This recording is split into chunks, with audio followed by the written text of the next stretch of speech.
قد كفاني علم ربي من سؤالي واختياري. أفشوا السلام بينكم أو كما قال رسول الله صلی اللہ علیہ وسلم.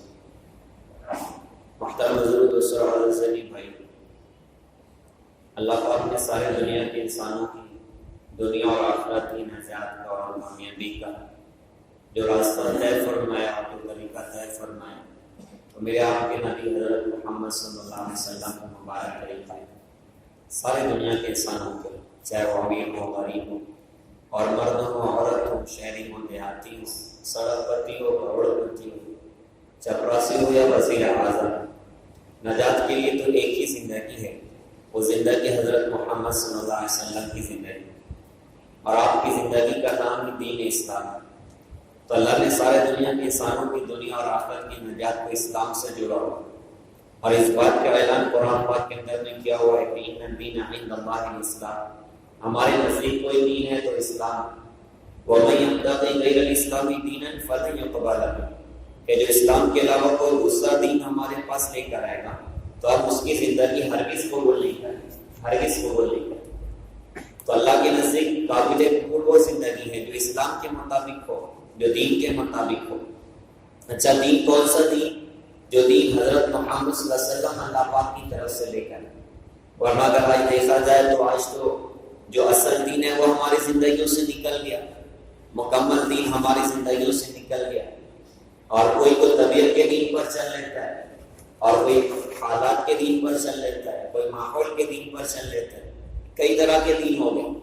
ایک تو طبیعت والا کہ جو چیز آئے آدمی وہ کرے، اپنی خواہشات کو، اپنی طبیعتوں کے اعتبار سے اپنی زندگی گزارنا، تو یہ طبیعت والا دین ہے کہ جو چیز آیا وہ کرنا.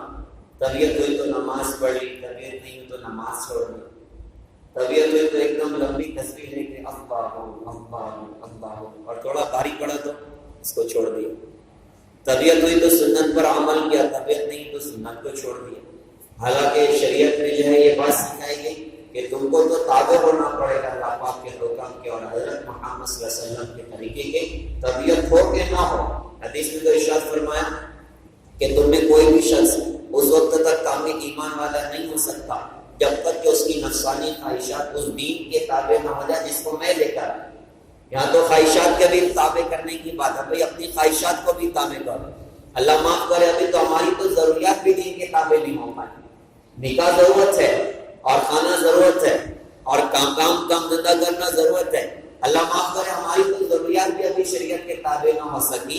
اور اللہ کے رسول فرما رہے ہیں لا یؤمن احدکم حتی یکون ہواہ تبعا لما جئت بہ، کوئی بھی شخص اس وقت تک کامل ایمان والا نہیں ہو سکتا جب تک کہ اس کی نفسانی خواہشات اس دین کے تابع نہ ہو جائے جس کو میں لے کر. تو یہاں تو خواہش کو بھی تابع کرنا ہے کہ آدمی اپنی خواہشات میں بھی آزاد نہ رہے، بلکہ اس میں بھی دیکھے کہ اللہ کا کیا حکم ہے اور میرے نبی حضرت محمد صلی اللہ علیہ وسلم کا کیا طریقہ ہے. تو ایک تو طبیعت والا دین ہے کہ جو چیز آیا وہ کر لی، اور ایک دین حالات والا دین، مصیبت والا، حالات والا کہ کوئی مصیبت آ گئی، کوئی دکھ آ گیا، کوئی پریشانی آ گئی، کوئی تنگی آ گئی، تو کیا کریں کہ بھائی چلو اب مسجد جائیں گے. اب مسجد کی طرف رجوع اور نمازیں بھی ہو رہی ہیں اور سنت پہ عمل بھی ہو رہا ہے. لیکن جیسے ہی اللہ پاک نے حالات کو ٹھیک کر دیا تو پھر مسجد کو بھلا دیا، پھر نماز کو بھلا دیا، پھر اللہ اس کے رسول کو بھلا دیا. تکلیف اور مصیبت کے آنے پر اللہ کی طرف رجوع کرنا عین دین ہے، لیکن جب مصیبت دور ہو جائے تو پھر اللہ کو چھوڑنا نہیں ہے. تو بے وفائی کی بات ہے، یہ تو بے وفائی ہے کہ اللہ نے جب حالات ٹھیک کر دیا تو پھر اللہ کو بھلا دیا. جس کو کہتے ہیں کہ دکھ میں خدا کو یاد کیا، سکھ میں خدا کو بھول گئے. جو کام مسلمانوں کے تھے وہ کام مسلمان بھول گئے. تکبیر تو اب بھی ہوتی ہے مسجد کی فضا میں، شاعر سے معذرت کے ساتھ، شاعر کا نام یاد، تکبیر تو اب بھی ہوتی ہے مسجد کی فضا میں. سفیان جس ضرب سے دل ہل جاتے تھے وہ ضرب لگانا بھول گئے. وہ دیکھ لیا آئینے میں پر داغ نہ دیکھا سینے میں، جی ایسا لگایا جینے میں مرنے کو مسلمان بھول گئے. جس دور پہ نازنا تھی دنیا اب ہم وہ زمانہ بھول گئے، اوروں کی کہانی یاد رہی خود اپنا فسانہ بھول گئے. تو ایک تو حالات والا دین کہ بھائی تکلیف آئی تو رجوع الی اللہ، اور تکلیف ختم تو پھر اللہ کو بھلا دی. تو الگ الگ دین چل رہا ہے. ایک ماحول والا دین چلتا ہے کہ بھائی ماحول آیا تو دین پر آ گئے، ماحول ختم تو دین بھی ختم. جیسے رمضان کے مہینے میں ماشاءاللہ ہر ایمان والا، وہ شاید کوئی جنید بغدادی سے کم ہوتا اور شاید کوئی مسلمان عورت رابعہ بصریہ سے کم ہوتی ہو، ماشاءاللہ قرآن کی تلاوت بھی اور نمازوں کے اہتمام بھی اور اللہ کا ذکر بھی اور دعائیں بھی، لیکن اللہ معاف کرے کہ جیسے ہی رمضان ختم ہوتا ہے اور عید کا چاند نظر آتا ہے تو مسلمانوں کو یاد دلانا پڑتا ہے، اگر جمعہ کی عید پڑ جائے تو مسلمانوں کو اعلان کر کے کہنا پڑتا ہے کہ بھائی عید کی خوشی میں نماز جمعہ مت بھول جانا۔ تو کیا مسلمان اتنا کیا گزرا ہے کہ اپنی خوشیوں میں نماز جمعہ بھی بھول جائے؟ اور پھر عید کا دن جیسے ہی آتا ہے تو مسجدیں ویران ہوتی اور مسجدیں گویا کہ کہہ رہی ہوتی ہیں کہ نمازی گئے کدھر، اور وہ قرآن کہتا ہے تلاوت کرنے والے گئے کدھر۔ تو ایک تو ماحول والا دین ہے کہ جو ماحول ہے تو دین پر چل لیا، ماحول ختم تو دین نہیں ختم، اور ایک طبیعت والا دین ہے کہ جو جین آیا وہ کر لی۔ بلکہ عام طور سے یہ باتیں بھی زبانوں پر نظر آتی ہیں کہ بھائی میں یہی نہیں کرتا باقی تو میں مسلمان، بھائی میں صرف نماز ہی نہیں پڑھتا باقی تو میں مسلمان، بھائی میں صرف سنت پہ ہی نہیں چلتا باقی تو میں مسلمان، بھائی میں صرف روزہ ہی نہیں رکھتا باقی تو میں مسلمان۔ مطلب ایسا ہوا جو چین آیا اسلام سے مائنس کر دیا، بھائی اس کے بغیر بھی تو اسلام ہو سکتا ہے۔ مولانا یونس صاحب رحمۃ اللہ علیہ جو ہمارے پونا کے ہمارے ذمہ دار تھے ماشاءاللہ اپنے پورے مہاراشٹر کے، اللہ ان کو غریق رحمت فرمائے اور ان کی قبروں کو جنت کا باغ بنائے اور ان کی نسلوں کو اللہ پاک شاد آباد فرمائے۔ وہ لطیفے سناتے تھے، تو اس پر سے کہتے ہیں کہ لطیفہ مولانا اکثر سناتے تھے کہ ایک آدمی تھا، اس کا پیجامہ بہت بڑا ہو گیا اور چاند رات کو اس نے چیک کیا، کہا آیا بہت بڑا ہے اب کیا کرنا۔ تو چاند رات کو تو ٹیلر بھی بڑے بھاؤ میں ہوتے ہیں اور ان کی بھی بڑی ڈیمانڈ ہوتی ہے، وہ تو ہاتھ رکھنے تیار نہیں ہوتے۔ تو اس نے سوچا یار ٹیلر کے پاس جاؤں تو کام تو بننا نہیں ہے، اور چاند رات آج چونکہ صبح پہننا ہے تو گیا اپنے ماں کے پاس میں، کہا ماں پیجامہ بہت بڑا ہو گیا، 2 انچ کاٹ کے سی دو تو کل عید ہے پہن لوں گا۔ تو ماں نے کہا کہ بچپن سے لے کے آج تک سب کچھ میں نے تیرا کیا، شادی ایک کی وجہ سے کروائی کہ شادی کے بعد بھی وہی کروں، یا تیری بیوی سے کروا میں نہیں کرتا۔ وہ بیچارہ گیا بیوی کے پاس میں، بیوی سے کہا کہ دیکھ پیجامہ تھوڑا بڑا ہو گیا، 2 انچ کاٹ کے سی دے تو پہن لوں گا۔ تو بیوی نے کہا کہ گھر کا جھاڑو بھی میں اور کپڑا دھوؤں بھی میں اور کھانا بھی میں پکاؤں، برتن بھی میں دھوؤں، پیجامہ بھی چھوٹا میں ہی کروں، یا تیری امی سے کروا بہن سے کروا میں نہیں کروں۔ وہ بیچارہ گیا بہن کے پاس میں، کہا بہن دیکھ ایسا ہو گیا تو 2 انچ کاٹ کے سی دے تو پہن لوں گا۔ تو بہن نے کہا کہ جب تیری عورت سے بیوی سے کروا میں نہیں کروں۔ اب اس کو غصہ آیا، وہ ٹانگے چلا کچھ کام سے۔ اب جب گھر سے نکلا تو ماں کو بہت تاڑ آ گیا کہ جان تو بچہ اپنا ہی ہے بیچارے کا، اب تک تو ہم نے سب کچھ کیا، لاؤ ایک پیجامہ چھوٹا کرنے کا کام وہ بھی کر دیتے۔ تو اس نے 2 انچ کاٹا، سی کے ٹانگے چلے۔ گواڑی تو بیوی کو محبت آ گئی کہ جان تو شوہر تو اپنا ہی ہے، کوئی نہیں کرتا تو میں ہی کر دیتی۔ تو اس نے بھی 2 انچ کاٹا، سی کے ٹانگے چلے۔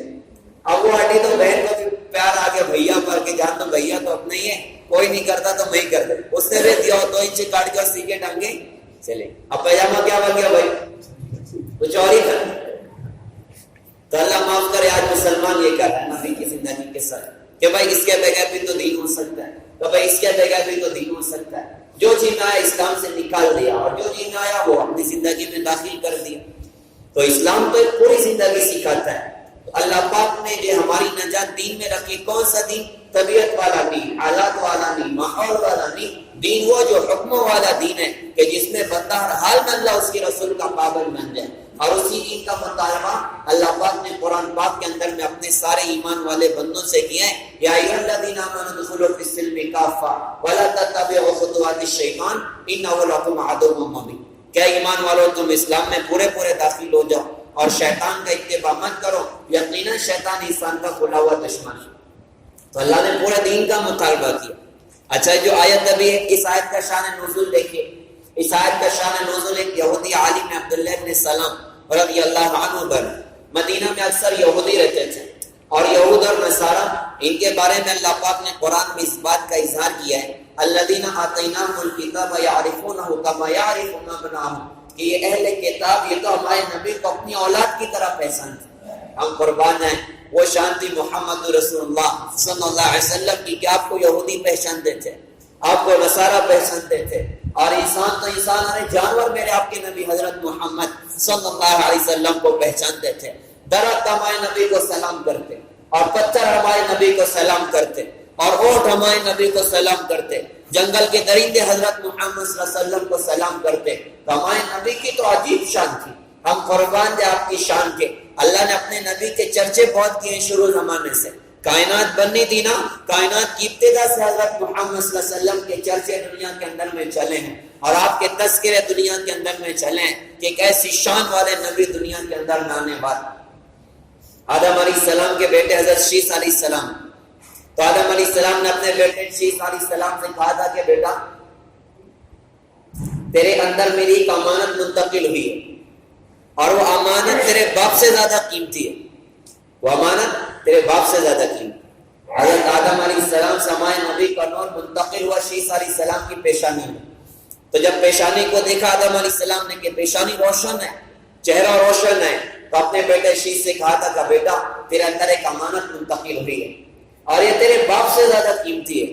تو شیس علیہ السلام نے کہا کہ ابا جان وہ بیٹا جو ہے باپ سے زیادہ قیمتی کیسے ہو سکتا ہے؟ کہا بیٹا وہ تو اتنا قیمتی ہے، اس کی قیمت تو چھوڑ، میں اس کی امت کی قیمت تجھے بتاتا ہوں. جنت میں مجھ سے ایک غلطی ہوئی تھی، اللہ پاک نے مجھے جنت سے نکال دیا تھا.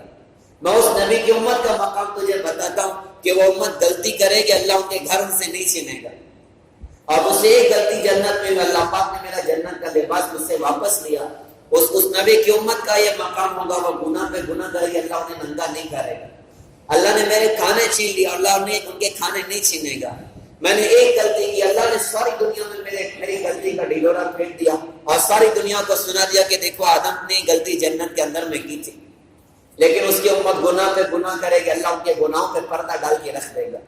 یہ اللہ پاک نے ہر زمانے میں حضرت محمد صلی اللہ علیہ وسلم کے چرچے کروائے دنیا کے اندر میں، بلکہ ان کی کتابوں کے اندر میں ہمارے نبی کی نشانیاں لکھی. ہمارے نبی کی عمر 4 سال کی، آپ حلیمہ سعدیہ کے یہاں پر ہمارے نبی کا قیام تھا. ہمارے نبی کو جنہوں نے دودھ پلایا بنو سعد کے اندر، تو ہمارے نبی کھیل رہے تھے میدان میں، تو 2 یہودی علماء وہاں سے گزرے. ہمارے نبی کو کھیلتے دیکھا تو یوں ہمارے نبی کے ہاتھوں کو پکڑا اور آنکھوں میں آنکھ ڈال کے دیکھا. تھوڑی دیر کے بعد حضرت حلیمہ بھی دوڑ کے پہنچ گئی، کیا ہو رہا ہے؟ تو جب پہنچی تو حلیمہ سعدیہ سے انہوں نے پوچھا کہ اس بچے کا باپ زندہ ہے؟ تو انہوں نے کہا جی زندہ ہے. ان کا شوہر تو زندہ ہی تھا، ہمارے نبی کے رضائی باپ سے کہاں زندہ ہے؟ تو انہوں نے کہا کہ اگر تو کہتے کہ اس بچے کا باپ کا انتقال ہو چکا ہے تو اس بچے کو یہی ذبح کر دیتے، کیونکہ ہم نے اپنے کتابوں کے اندر میں اس بات کو لکھا پایا کہ جو آخری نبی ہوگا اس کی آنکھوں میں سرخ ڈورے ہوں گے، خون کی لکیاں ہوں گی، اور وہ یتیم پیدا ہوگا. ہم اس سے نفرت کرتے ہیں، وجہ یہ ہے کہ ہمارے خاندان سے نہیں آئے گا، وہ اسماعیل علیہ السلام کے خاندان سے دنیا کے اندر میں آئے گا. ہمارے نبی کی نشانیاں ان کی کتابوں کے اندر میں لکھے. آپ کی عمر 12 سال کی تھی تو آپ کے چچا ابو طالب وہ تجارت کرتے تھے، تو تجارت کی غرض سے ملک کے شام جا رہے تھے. ہم قربان ہیں اللہ پاک کی حکمتوں کے، ہمارے نبی کا ابو طالب کے علاوہ کوئی بھی نہیں تھا مکہ کے اندر. اللہ نے جس نبی کو کائنات میں سب سے زیادہ عظیم بنایا، اس نبی کو دکھ کی ان گھاٹیوں سے گزارا کہ دنیا کے کوئی انسان بڑا سا بڑا دکھی انسان یہ نہیں کہہ سکتا کہ اللہ نے میرے ساتھ ایسا کیوں کیا. پیدائش سے پہلے ابا دنیا سے چلے گئے، اور 6 سال کی عمر ہوئی تو والدہ حضرت آمنہ دنیا سے چلی گئی. 8 سال کی عمر ہوئی تو دادا دنیا سے چلے گئے. پھر ابو طالب ہمارے نبی اپنے چچا کی کفالت میں، اور 12 سال کی عمر ابو طالب ملک شام جانا چاہتے ہیں. راستے میں سفر میں تکلیف بہت ہوتی ہے تو اپنے بھتیجے کو مکہ چھوڑ کے جانا چاہتے ہیں. جب ان کی روانگی کا وقت ہوا تو ہمارے نبی نے اپنے چچا کو دیکھا تو زار و قطار رونے لگ گئے، اور چچا کے دونوں پیروں کو لپٹ گیا اور کہا تمہارے بغیر میں مکے نہیں رہ سکتا، میں تمہارے ساتھ ملک شام چلوں گا. تو ابو طالب بھی رونے لگے اور ہمارے نبی کو اپنے ساتھ میں لے کر چلے. قریش کا قافلہ چلا ملک شام کے راستے پر رواں دواں ہے. راستے میں ایک علاقہ پڑتا ہے بصرہ. جب بصرہ پہنچے تو بصرہ میں ایک گرجا گھر تھا، اس میں ایک عابد تھا جو اللہ کی عبادت کرتا تھا، راہب تھا عیسائی، اس کا نام بحیرہ. وہ کبھی اپنے کمرے سے باہر نہیں نکلتا ہے، لیکن جب قریش کا قافلہ اس کی وادی میں پہنچا تو اپنے کمرے سے باہر نکلا اور ایک ایک آدمی کے ہاتھوں کو پکڑ کے آنکھوں میں آنکھ ڈال کے دیکھتا، ایک ایک کو دیکھتا. 12 سال کے بچے محمد صلی اللہ علیہ وسلم کی آنکھوں میں آنکھ ڈال کے دیکھا تو بے ساختہ اس کی زبان سے نکلا کہ لوگوں میں گواہی دیتا ہوں یہ بچہ آنے والے وقت کا نبی رسول بننے والا. تو قریش کے لوگوں نے کہا تجھے کیسے پتا؟ تو اس نے کہا کہ جب تمہارا قافلہ میری وادی کی طرف آیا تو میں نے دیکھا کہ ایک ایک درخت اور پتھر سجدہ کر رہے تھے، اور درخت اور پتھر نبی کے علاوہ کسی اور کو عظمت کا سجدہ نہیں کرتے. میں گواہی دیتا ہوں یہ نبی بنے گا. پھر اس کے بعد قافلے والوں سے کہا بھائی قافلے والوں تم سب کی دعوت ہے کھانے کی. قریش کے لوگوں نے کہا کہ کنجوس کبھی تو پوچھتا نہیں تھا کھانے کو، آج پورے قافلے کی دعوت کرتا ہے کہ بھائی قبول کر لو کچھ کام۔ تو دوپہر کے کھانے کی دعوت کر دی، سارے قافلے کے لوگ جو ہے کھانے کے لیے جمع ہو گئے۔ اس موقع پر ہمارے نبی موجود نہیں تھے، کسی کے ساتھ میں اونٹوں کو چرانے کے لیے گئے ہوئے تھے۔ تو بحیرہ نے چاروں طرف نظر ڈالی کہ بھائی سارے آ گئے؟ کہا جی سارے آ گئے۔ کہ نہیں بھائی دیکھو کوئی تو باقی ہے، کوئی تو باقی ہے۔ تو لوگوں نے کہا بھائی سب آ گئے؟ کہا نہیں بھائی کوئی تو باقی ہے۔ تو کسی نے کہا جی وہ 12 سال کا بچہ محمد صلی اللہ علیہ وسلم وہ باقی ہیں۔ تو اس نے کہا بھائی اس کو تو بلاؤ، وہ تو مین آف دی میچ ہے، اس کی برکت سے تم کو تو دعوت دی، ورنہ تم کم بختوں کو کون پوچھے۔ تو ہمارے نبی بلائے گئے۔ بھائی جب ہمارے نبی تشریف لے کر آئے تو سارے لوگ سائے میں بیٹھے تھے، سایہ کہیں خالی نہیں تھا۔ تو آپ نے چاروں طرف یوں اپنی نظروں سے دیکھا، دیکھنے کے بعد آپ ایک درخت کے قریب میں جا کر دھوپ میں بیٹھ گئے۔ بحیرہ یہ منظر ٹک ٹکی باندھ کے دیکھ رہا تھا، اس کو پتا تھا کچھ نہ کچھ تو انوکھا واقعہ ہوگا۔ تو آپ دھوپ میں جا کے بیٹھ گئے۔ جیسے ہی آپ دھوپ میں بیٹھے، ایک درخت کی چند شاخوں نے تیزی سے بڑھ کے ہمارے نبی پر سایہ کر دی۔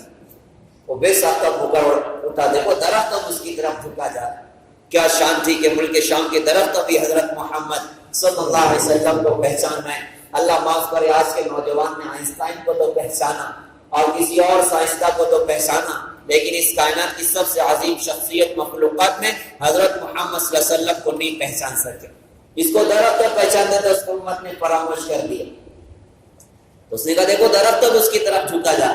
پھر کہا بھائی اس کا باپ کون ہے اس قافلے میں؟ ابو طالب موجود تھے، کہا بھائی میں اس کا باپ۔ تو بحیرہ نے کہا کہ میرا علم کہتا ہے تم جھوٹ بول رہے ہو۔ بھائی میں جواب، کہا نہیں تم جھوٹ بول رہے ہو۔ تو پھر ابو طالب کہنے لگے ہاں آپ صحیح کہتے ہیں، یہ میرا بھتیجا ہے، میرے بھائی کا بیٹا ہے، لیکن میں اپنے بچوں سے زیادہ اس بچے سے پیار کرتا ہوں۔ تو اس نے کہا تمہیں اللہ کا واسطہ دیتا ہوں، اس کو ملک شام مت لے کر جاؤ، اس کو یہیں سے واپس مکہ کر دو، ملک شام میں اس کے دشمن یہود رہتے، اس کو قتل کر دیں۔ تو ہمارے نبی کی نشانیاں ان کی کتابوں کے اندر میں لکھیں۔ تو بات ہماری چل رہی تھی عبداللہ ابن سلام کی کہ جب ہمارے نبی مکہ سے ہجرت کر کے آپ مدینہ تشریف لے کر آئے تو مدینہ میں یہودی رہتے ہیں، تو ان کی کتابوں میں ہمارے نبی کی نشانیاں لکھی ہوئی۔ تو ان کے بڑے عالم تھے عبداللہ ابن سلام، انہوں نے اپنی کتاب میں ہمارے نبی کی نشانیوں کو پڑھ رکھا تھا۔ تو جب خبر لگی کہ وہ نبی آ رہے ہیں تو انہوں نے سوچا چلو بھائی میں بھی چل کے دیکھتا ہوں، سچے نبی ہیں کہ جھوٹے نبی ہیں، میچ کر کے دیکھتے ہیں نشانیوں کو۔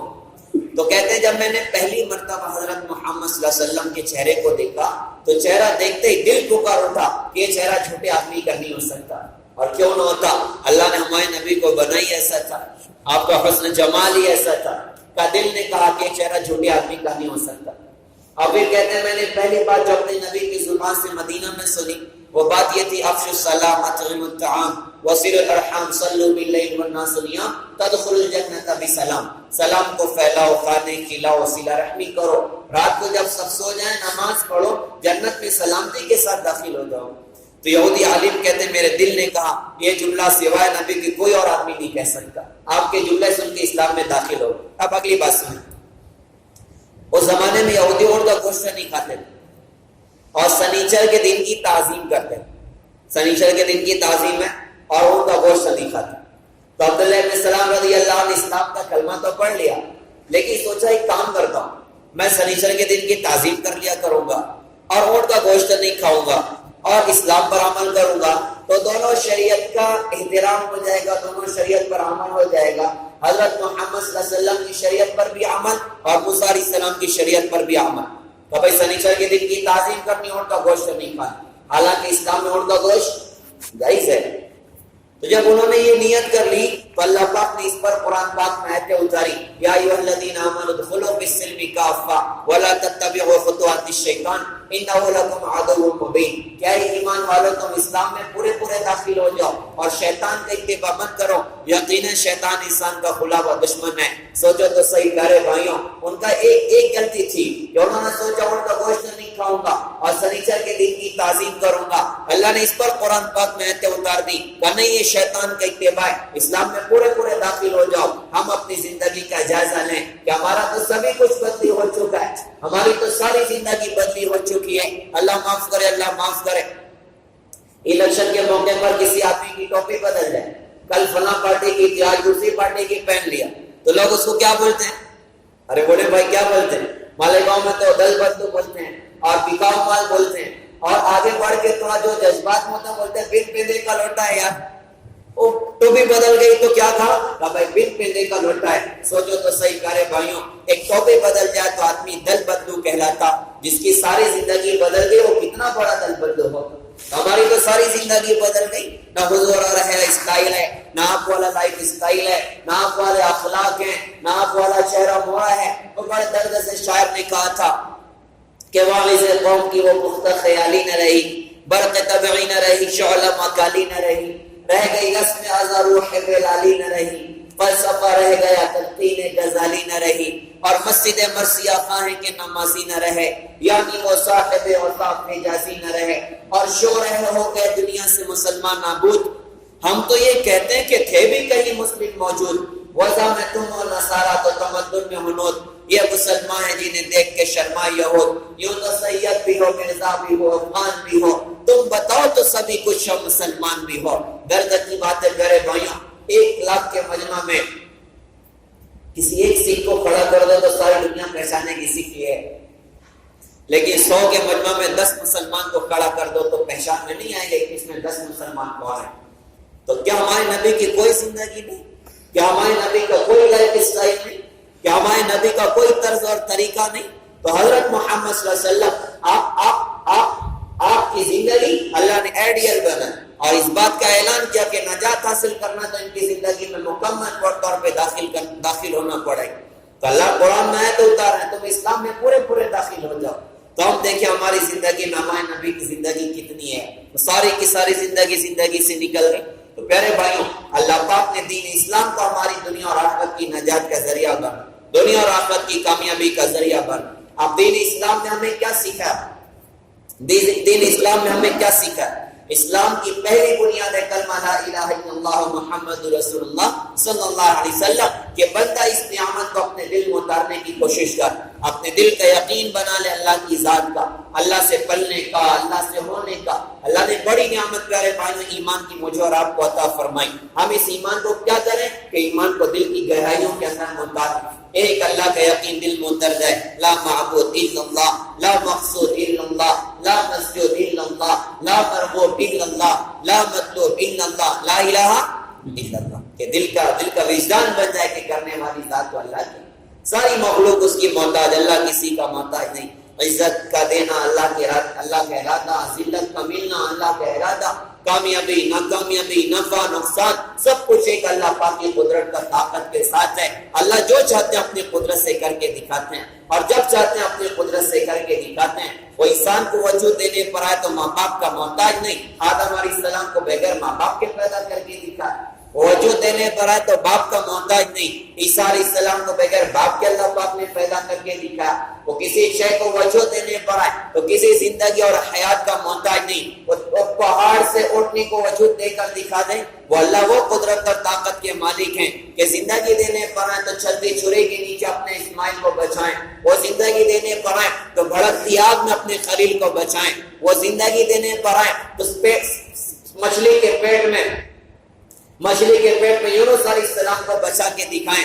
اللہ کی قدرت ایسی زبردست اور طاقتور اللہ کی ذات ہے کہ جو چاہے اپنے قدرت سے پیارے بھائیوں کر کے دکھائے. وہ کسی کے محتاج نہیں، وہ کسی سے ڈرتے نہیں، وہ کسی سے دبتے نہیں. ان کی صفات لامحدود، ان کی ذات لامحدود، ان کی قدرت لامحدود، ان کا علم لامحدود، زبردست قدرت اور طاقت اللہ کی. تو بندے کا پہلا کام ہے کہ اللہ سے یاری لگائے، اللہ کو اپنی زندگی سے راضی کرے، اللہ کو اپنی زندگی سے خوش کرے. میرے بھائیوں، اللہ پاک نے اپنے بندوں کو اپنی صفات بہت سنائی قرآن پاک کے اندر، اپنی قدرت بہت سنائی قرآن پاک کے اندر میں. کیوں قدرت اور طاقت کو سنایا؟ کہ بندے اللہ کو راضی کرنے والے بن، بندے اللہ پاک کو خوش کرنے والے بن. اچھا، اللہ کو خوش کرنا مشکل کام ہے، اللہ کو راضی کرنا مشکل کام ہے؟ تو کہا نہیں، اللہ کو راضی کرنا مشکل کام نہیں، اللہ کو راضی کرنا تو بڑا آسان ہے. کیونکہ اللہ جیسا کریم کوئی نہیں، اللہ جیسا رحیم کوئی نہیں، اللہ جیسا معاف کرنے والا کوئی نہیں، اللہ جیسا اپنے بندوں سے پیار کرنے والا کوئی نہیں. کوئی بتائے کوئی ماں ایسی جو اللہ سے زیادہ اپنے بچے سے پیار کرتی ہو؟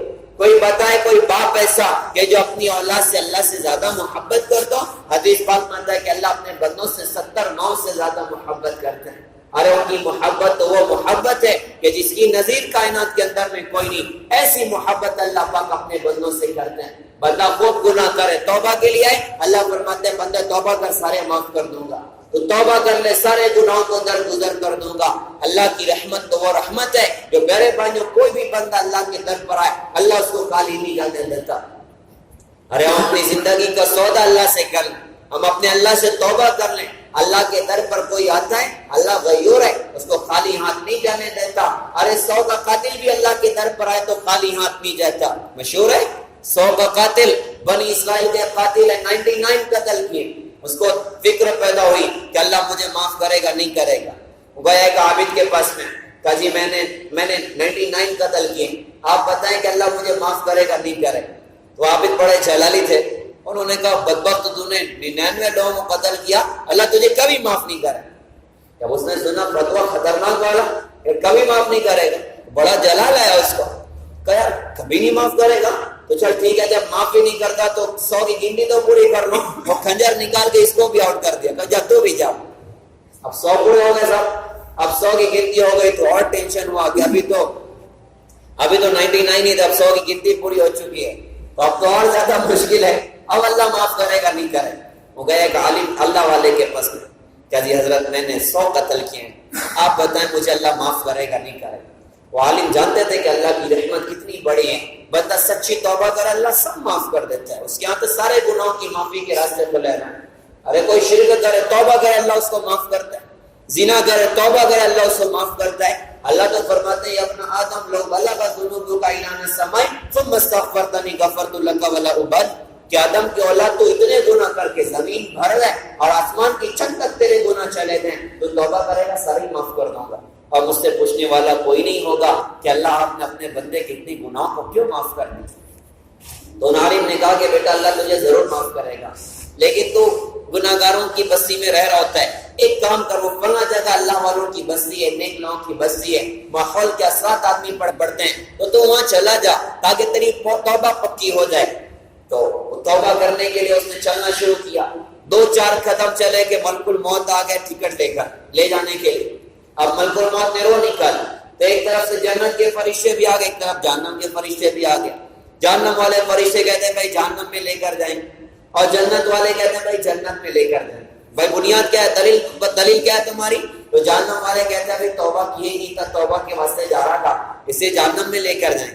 جنت والے کہتے ہیں بھائی توبہ کے لیے چلا تھا، اس لیے جنت میں لے کر جائیں۔ اب دونوں کی تو میں چل رہی ہے۔ اللہ پاک نے ایک تیسرا فرشتہ بھیجا جج بنا کر، جج صاحب اللہ پاک کی طرف سے فیصلہ لے کر آئے کہ ایک کام کریں، جہاں سے چلنا شروع کیا جہاں موت آئی اس جگہ کی پیمائش کر لو، اور جہاں موت آئی اور جتنی دور اللہ والوں کی بستی ہے اس جگہ کی پیمائش کر لو۔ گناہگاروں کی بستی قریب ہے جہنم میں لے کر جاؤ، اللہ والوں کی بستی قریب ہے جنت میں لے کر جاؤ۔ وہ تو بندے نے ابھی 2-4 ہی قدم چلے تھے، وہ تھا تو جہنمی، لیکن اللہ ہے، اللہ کی رحمت زبردست ہے، اس کی معافی اور ستاری کی چادر زبردست ہے۔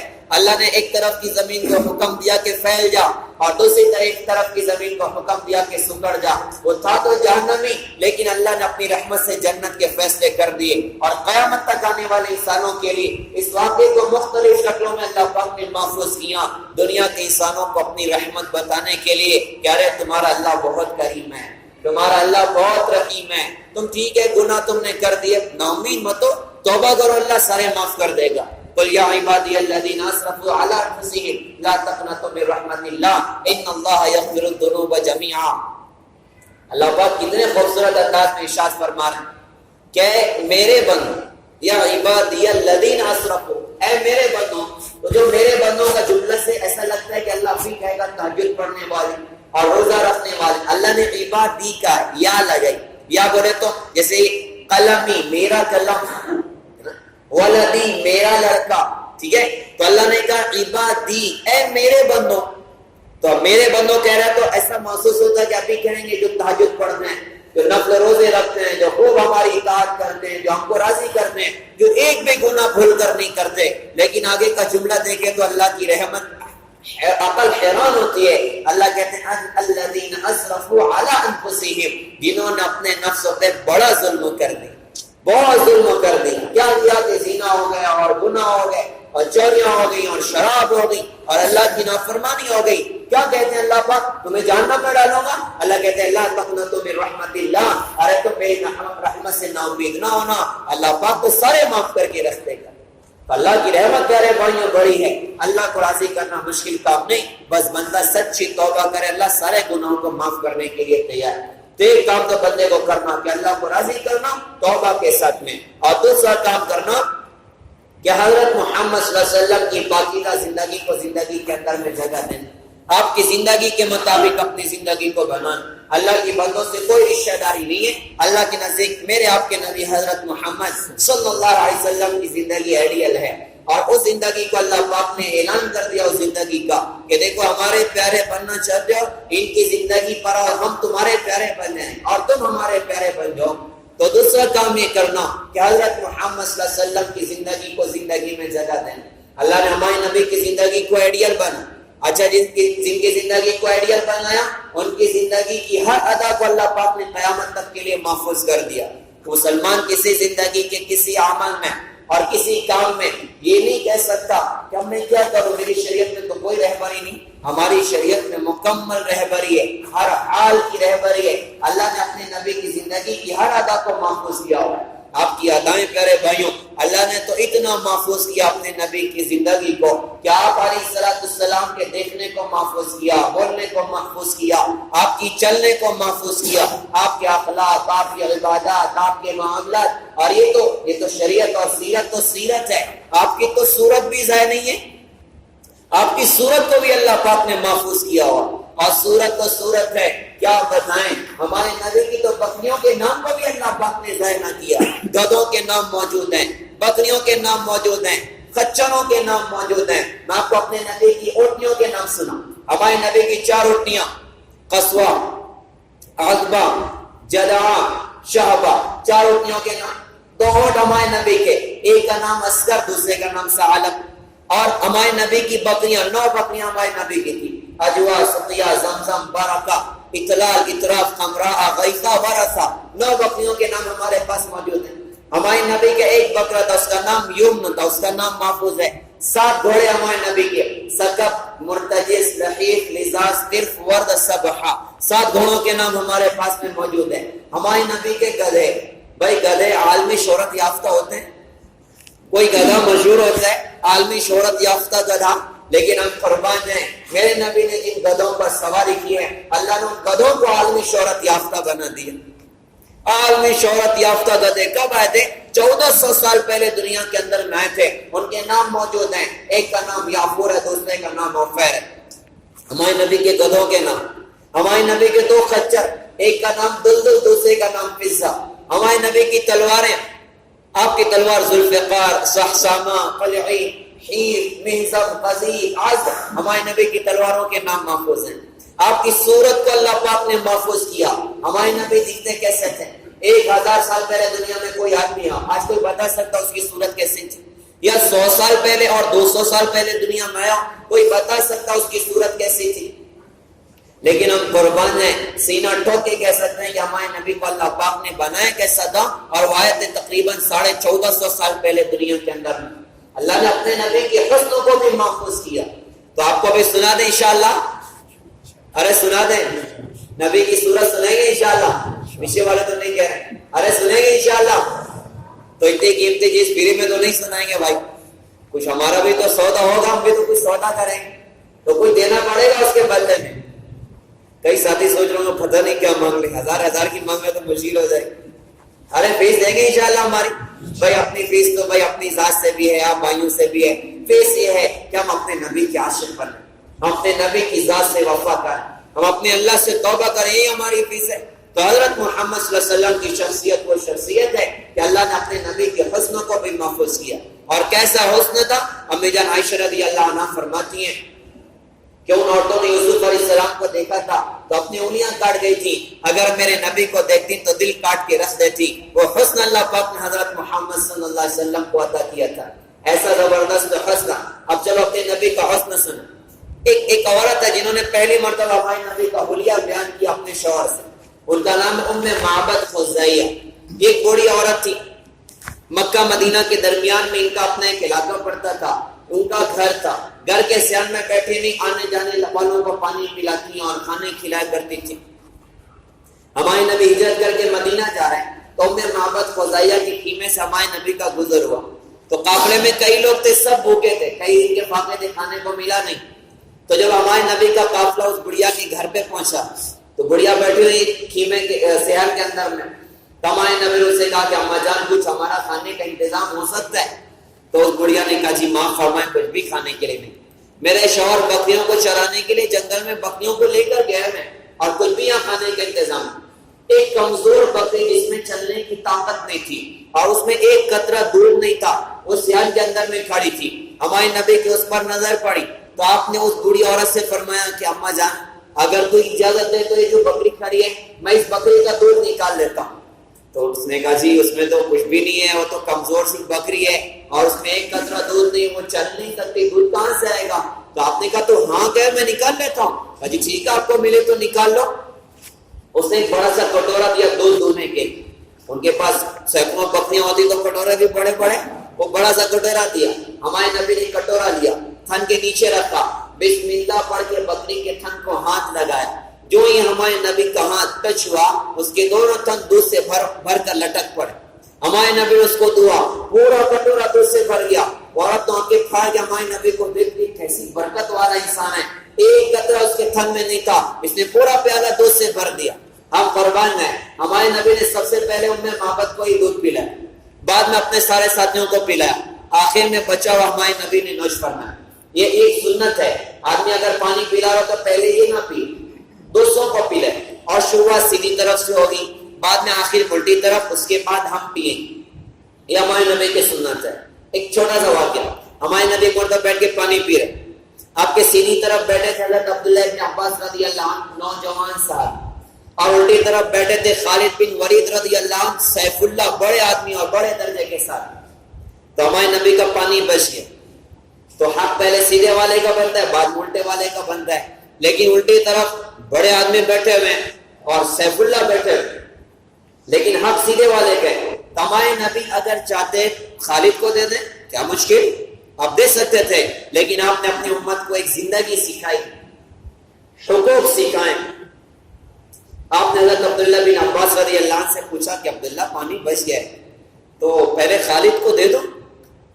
عبداللہ بن عباس کا جواب بھی بڑا خوبصورت تھا کہ جی اللہ کے رسول، کسی اور کا پانی بچا ہوا کسی اور کا پانی ہوتا تو میں ہاں کہہ دیتا، آپ کا بچا پانی میں نہیں چھوڑ سکتا، مجھے ہی پہلے چاہیے۔ جام جم کے تذکرے ساقی اپنی جگہ، جام دست مصطفیٰ کی بات ہی کچھ اور ہے، اور بدر کامل کے چرچے ہیں ساری دنیا میں، بدر کے بدر الدجا کی بات ہی کچھ اور ہے۔ تو آپ نے سب سے پہلے انہیں معبد خزاعیہ کو پلایا، بعد میں سارے ساتھیوں کو پلایا، آخر میں بچہ ہوا ہمارے نبی نے پیا۔ پھر جب دودھ ختم ہوا تو آپ نے پھر دودھ دوہا، اتنا دودھ نکلا کہ پورا کٹورا دودھ سے بھر گیا، اور دودھ کا پیالہ اس عورت کو دیا اور سفر مدینہ کی طرف شروع ہوا۔ اب ہوتے ہوتے جب شام ہو گئی نا تو ابو معبد خزاعیہ بکریوں کو چراتے ہوئے گھر پر واپس آئے۔ گھر واپس آئے تو دیکھا پیالے میں دودھ بھرا ہوا پڑا ہے، تو بیوی سے پوچھا یہ کہاں سے ہے؟ تو میں معبد نے کہا جی وہ اس بکری کے اندر سے ہے۔ تو شوہر نے کہا کہ معبد تیرا دماغ تو نہیں خراب ہے، وہ بکری چرنے بھی نہیں گئی تھی، جو چرنے گئے تھے ان کے اندر دودھ نہیں اترا تو اس کے اندر کہاں سے دودھ آئے گا؟ تو اس نے اس موقع پر ہمارے نبی کا ولی اپنے شوہر کو سنایا کہ جی اس شکل کے بابرکت انسان ہمارے خیمے سے گزرے تھے، یہ ساری کی ساری انہیں کی برکت ہے۔ اور ہمارے نبی کی شان میں بڑھیا نے کیا خوبصورت کلمات کہہ دیے کہ اس کے زبان کے الفاظ سیرت کی کتاب میں سونے کے پانی سے لکھنے کے لائق ہیں، اور ایسے عجیب الفاظ ہیں علماء کہتے ہیں کہ ہم سے ان کے ترجمے کا حق نہیں ادا ہو سکتا، ایسے الفاظ کہے گئے ہمارے نبی کی شان کے اندر۔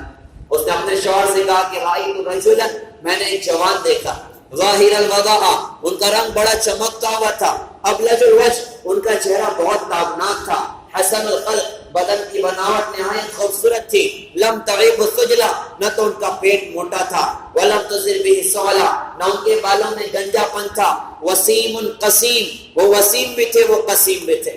پوری کائنات میں شروع سے لے کے آج تک ایک ہی شخصیت ہے جن کو ایک ہی موقع پر وسیم کا بھی ٹائٹل ملا اور قسیم کا بھی ٹائٹل ملا، ورنہ جو وسیم ہو قسیم نہیں ہوتا، جو قسیم ہو وسیم نہیں ہوتا، لیکن اللہ پاک نے ہمارے نبی کو ایسا بنایا کہ آپ وسیم بھی آپ قسیم بھی۔ دونوں کے معنی خوبصورت ہیں لیکن بہت فرق ہے. وسیم اس خوبصورت کو کہتے ہیں جس کو دیکھنے سے آنکھ نہ بھرے، اور حسیم اس خوبصورت کو کہتے ہیں جس کا ہر عضو اپنی مثال آپ ہو. پھر کہا کہ فی عینیہ داج، ان کی آنکھیں سرمگی تھی، وفی اشفارہ وطف، ان کی پلکیں لمبی تھی، وفی صوتہ سحل، آواز مضبوط تھی، وفی عنقہ سطع، گردن لمبی تھی، شدید سواد الشعر، بال بالکل کالے تھے، اذا سمت علیہ الوقر، جب خاموش ہوتے باوقار معلوم ہوتے، وَإِن تَكَلَّمَ عَلَىٰ الْبَهَا، جب گفتگو کرتے تھے تو عجیب کشش ہوتی تھی. اجمل الناس وبهاء من بعید واحسن واحلى من قریب، جو دور سے دیکھے وہ بھی حیران اور جو قریب سے دیکھے وہ بھی حیران. حلو المنطقی، گفتگو نہایت شیریں تھی. فصل، بات بالکل دو ٹوک تھی. لا نظر ولا حضرا، نہ مختصر تھی نہ فضول تھی. کان نہ منطق الحرزات نظم یتحدرنا، ان کے بولنے کا انداز ایسا تھا گویا لڑی سے موتی جھاڑ رہے ہوں. ربعۃ، درمیانہ قد تھا. لا تقحم عینا من قصرہ، نہ ناٹا کی نگاہ میں نہ جچے. ولا تشنہ من طول، نہ لمبا کے ناگوار لگے. غصن بین غصنین فهو انظر الثلاثة منظرا، دو شاخوں میں درمیان والی شاخ کی طرح سے تھے جو سب سے زیادہ خوش منظر تھی، سب سے زیادہ پر رونق تھی. شوہر نے یہ باتیں سنی تو اپنی بیوی سے کہا کہ لگتا ہے وہی قریش کے آدمی ہیں جن کی تلاش میں قریش نے 100 اونٹوں کا انعام رکھا ہے. تو چلے ایک کام کرتے ہیں، جس کے ہاتھ کی یہ برکت اس کی زندگی کی کیا برکت ہوگی، چلو اس کے دین کو ہی چل کے قبول کرتے ہیں. وہ ساری بکریوں کو اکٹھا کر کے مدینہ کے راستے پر دونوں کو اللہ پاک نے ہمارے نبی کے ہاتھ پہ اسلام دے دیا.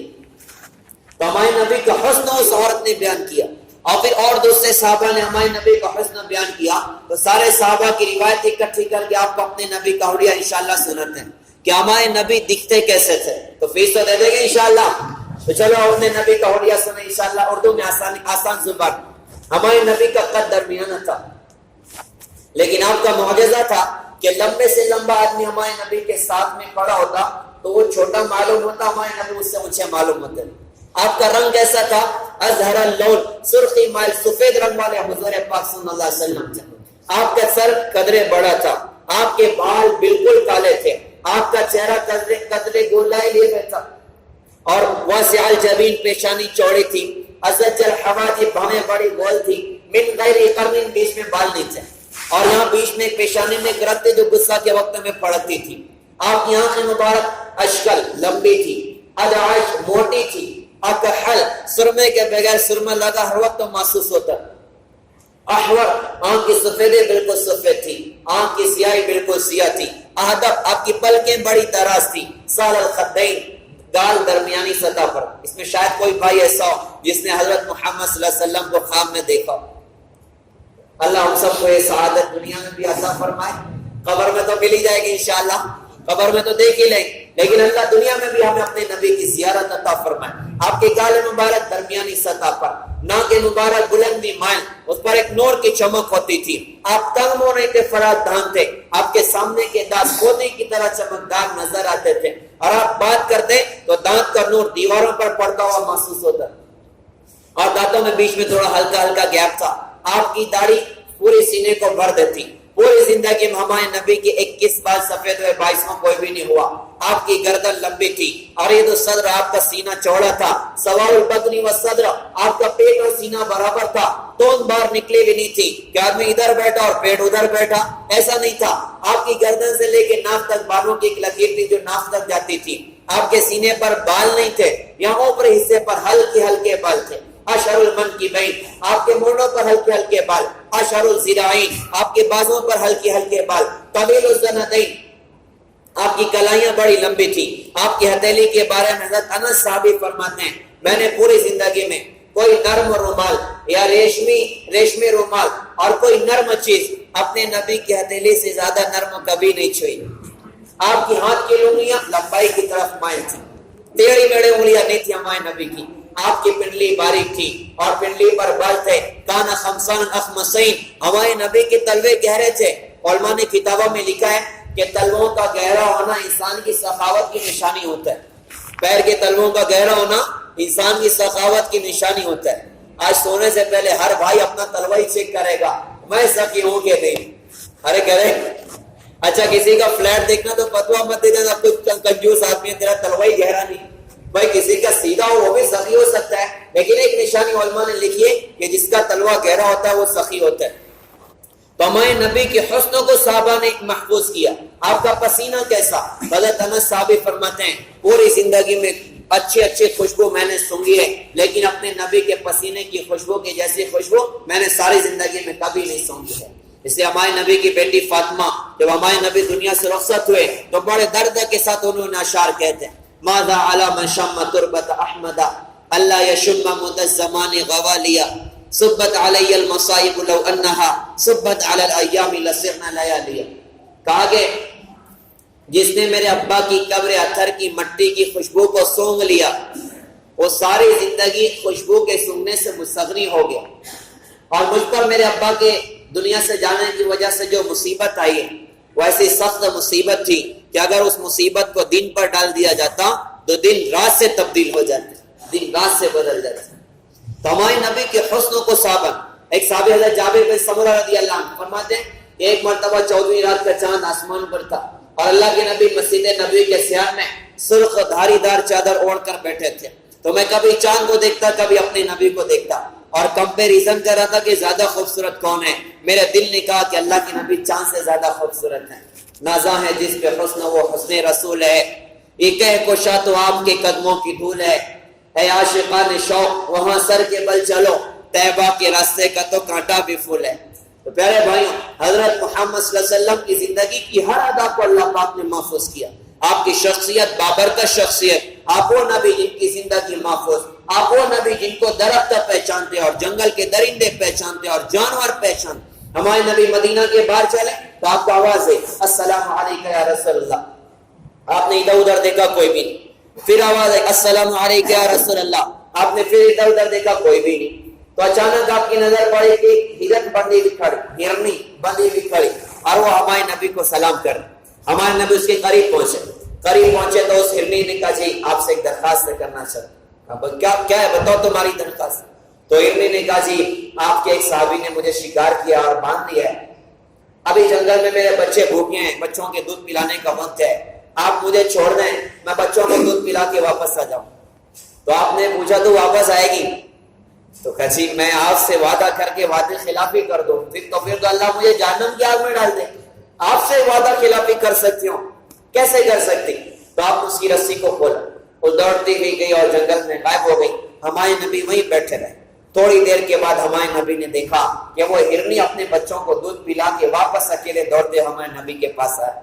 کیا شانتی محمد صلی اللہ علیہ وسلم کی کہ ایک جنگل کا جانور ہے وہ تو نبی سے کیے ہوئے وعدے پر جان قربان کرنے کے لیے تیار ہے، لیکن آج کا امتی نبی کے کہنے پر شراب چھوڑنے کے لیے تیار نہیں ہے، زنا چھوڑنے کے لیے تیار نہیں ہے، جھوٹ چھوڑنے کے لیے تیار نہیں ہے، اور غیبت چھوڑنے کے لیے تیار نہیں ہے، اور گالی چھوڑنے کے لیے تیار نہیں ہے، اور بد نگاہی چھوڑنے کے لیے تیار نہیں ہے. ایک جنگل کا جانور جان قربان کرنے کے لیے تیار ہو. وہ دوڑ گیا، ہمارے نبی نے اس رسی سے اس کو باندھ دیا، وہیں بیٹھے رہے. تھوڑی دیر کے بعد وہ صحابی آ گئے. جی حضرت آپ ادھر کیسے؟ تو آپ نے کہا بھائی تجھ سے ایک درخواست ہے. کہا آپ ہوگا اگر میں آپ پہ جان قربان کر سکتا ہوں. آپ نے کہا بھائی جو ہیرا ہے مجھے گفٹ کر دو. کہا جی بالکل خوشی سے رکھ لیجئے. وہ کھولا ہمارے نبی کو دی. ہمارے نبی نے اس کی رسی کو کھولا اور ہیوی سے فرمایا جا اپنے بچوں کے پاس چلی جا. کیا شان تھی محمد صلی اللہ علیہ وسلم کی. وہ ہرنی کی آنکھوں میں خوشی کے آنسو تھے. اس نے واپس چہرہ موڑ کے دوڑنا شروع کیا. تھوڑی دور تک دوڑی ہے، واپس رکی، پلٹ کے ہمارے نبی کی طرف دیکھا اور اپنے سر کو یوں اوپر اٹھایا، پھر اپنی گردن کو زمین پر ڈال دی، پھر یوں سر اوپر اٹھایا، واپس دوڑنا شروع کیا. تھوڑی دور دوڑنے کے بعد واپس پلٹی ہمارے نبی کی طرف، آپ کی طرف دیکھ رہی، نصیب لے کر آئی تھی کہ آپ نے نبی کا دیدار کر کے چلے گی. پھر آپ کو دیکھا، گردن زمین پر ڈالی، گویا کہ ہمارے نبی کا شکریہ کر رہی ہے کہ جی آپ نے مجھے چھوڑ دیا. اور پھر اس کے بعد دوڑی، تیسری مرتبہ ایسا کیا اور پھر دوڑتے دوڑتے جنگل کے اندر میں غائب ہو گئے. تو ہمیں وہ شان والے نبی اللہ پاک نے عطا فرمائے کہ جانور بھی ہمارے نبی کو پہچانے. میرے پیارے بھائیوں، اللہ پاک نے سارے دنیا کے انسانوں کے لیے دنیا اور آخرت کی نجات کا راستہ ہمارے نبی کی پاکیزہ زندگی کو بنایا. تو ہم اپنے نبی کی زندگی کو اپنی زندگی میں جگہ دیں. ہمارے نبی نے ہم کو کیا سکھایا؟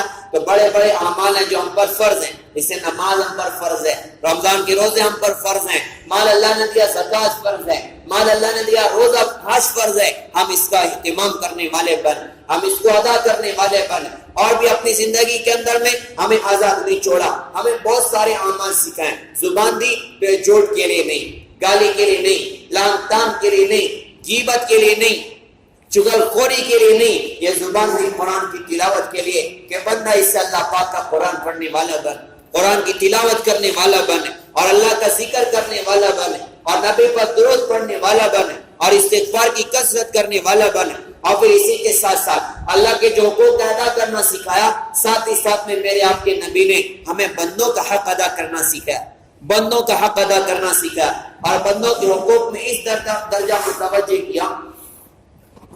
جو پہلی نصیحت تھی مدینہ میں میرے آپ کے نبی کی، عبداللہ ابن سلام رضی اللہ عنہ نے جو سنا تھا، اس پر اگر غور کریں گے تو 4 باتیں ارشاد فرمائی تھی. 4 میں سے 3 ایسی ہیں جن کا تعلق بندوں اور بندوں کے درمیان میں، اور ایک ایسی ہے جس کا تعلق بندے اور اللہ کے درمیان میں. آپ نے کہا کہ سلام کو پھیلاؤ، کھانے کھلاؤ، صلہ رحمی کرو، رات کو جب سب سو جائے نماز پڑھو، جنت میں سلامتی کے ساتھ داخل ہو جاؤ گے. اس لیے علماء فرماتے ہیں کہ دین میں 75% حصہ مخلوق سے تعلق رکھتا ہے، اور 25% حصہ اللہ اور بندے سے تعلق رکھتا ہے.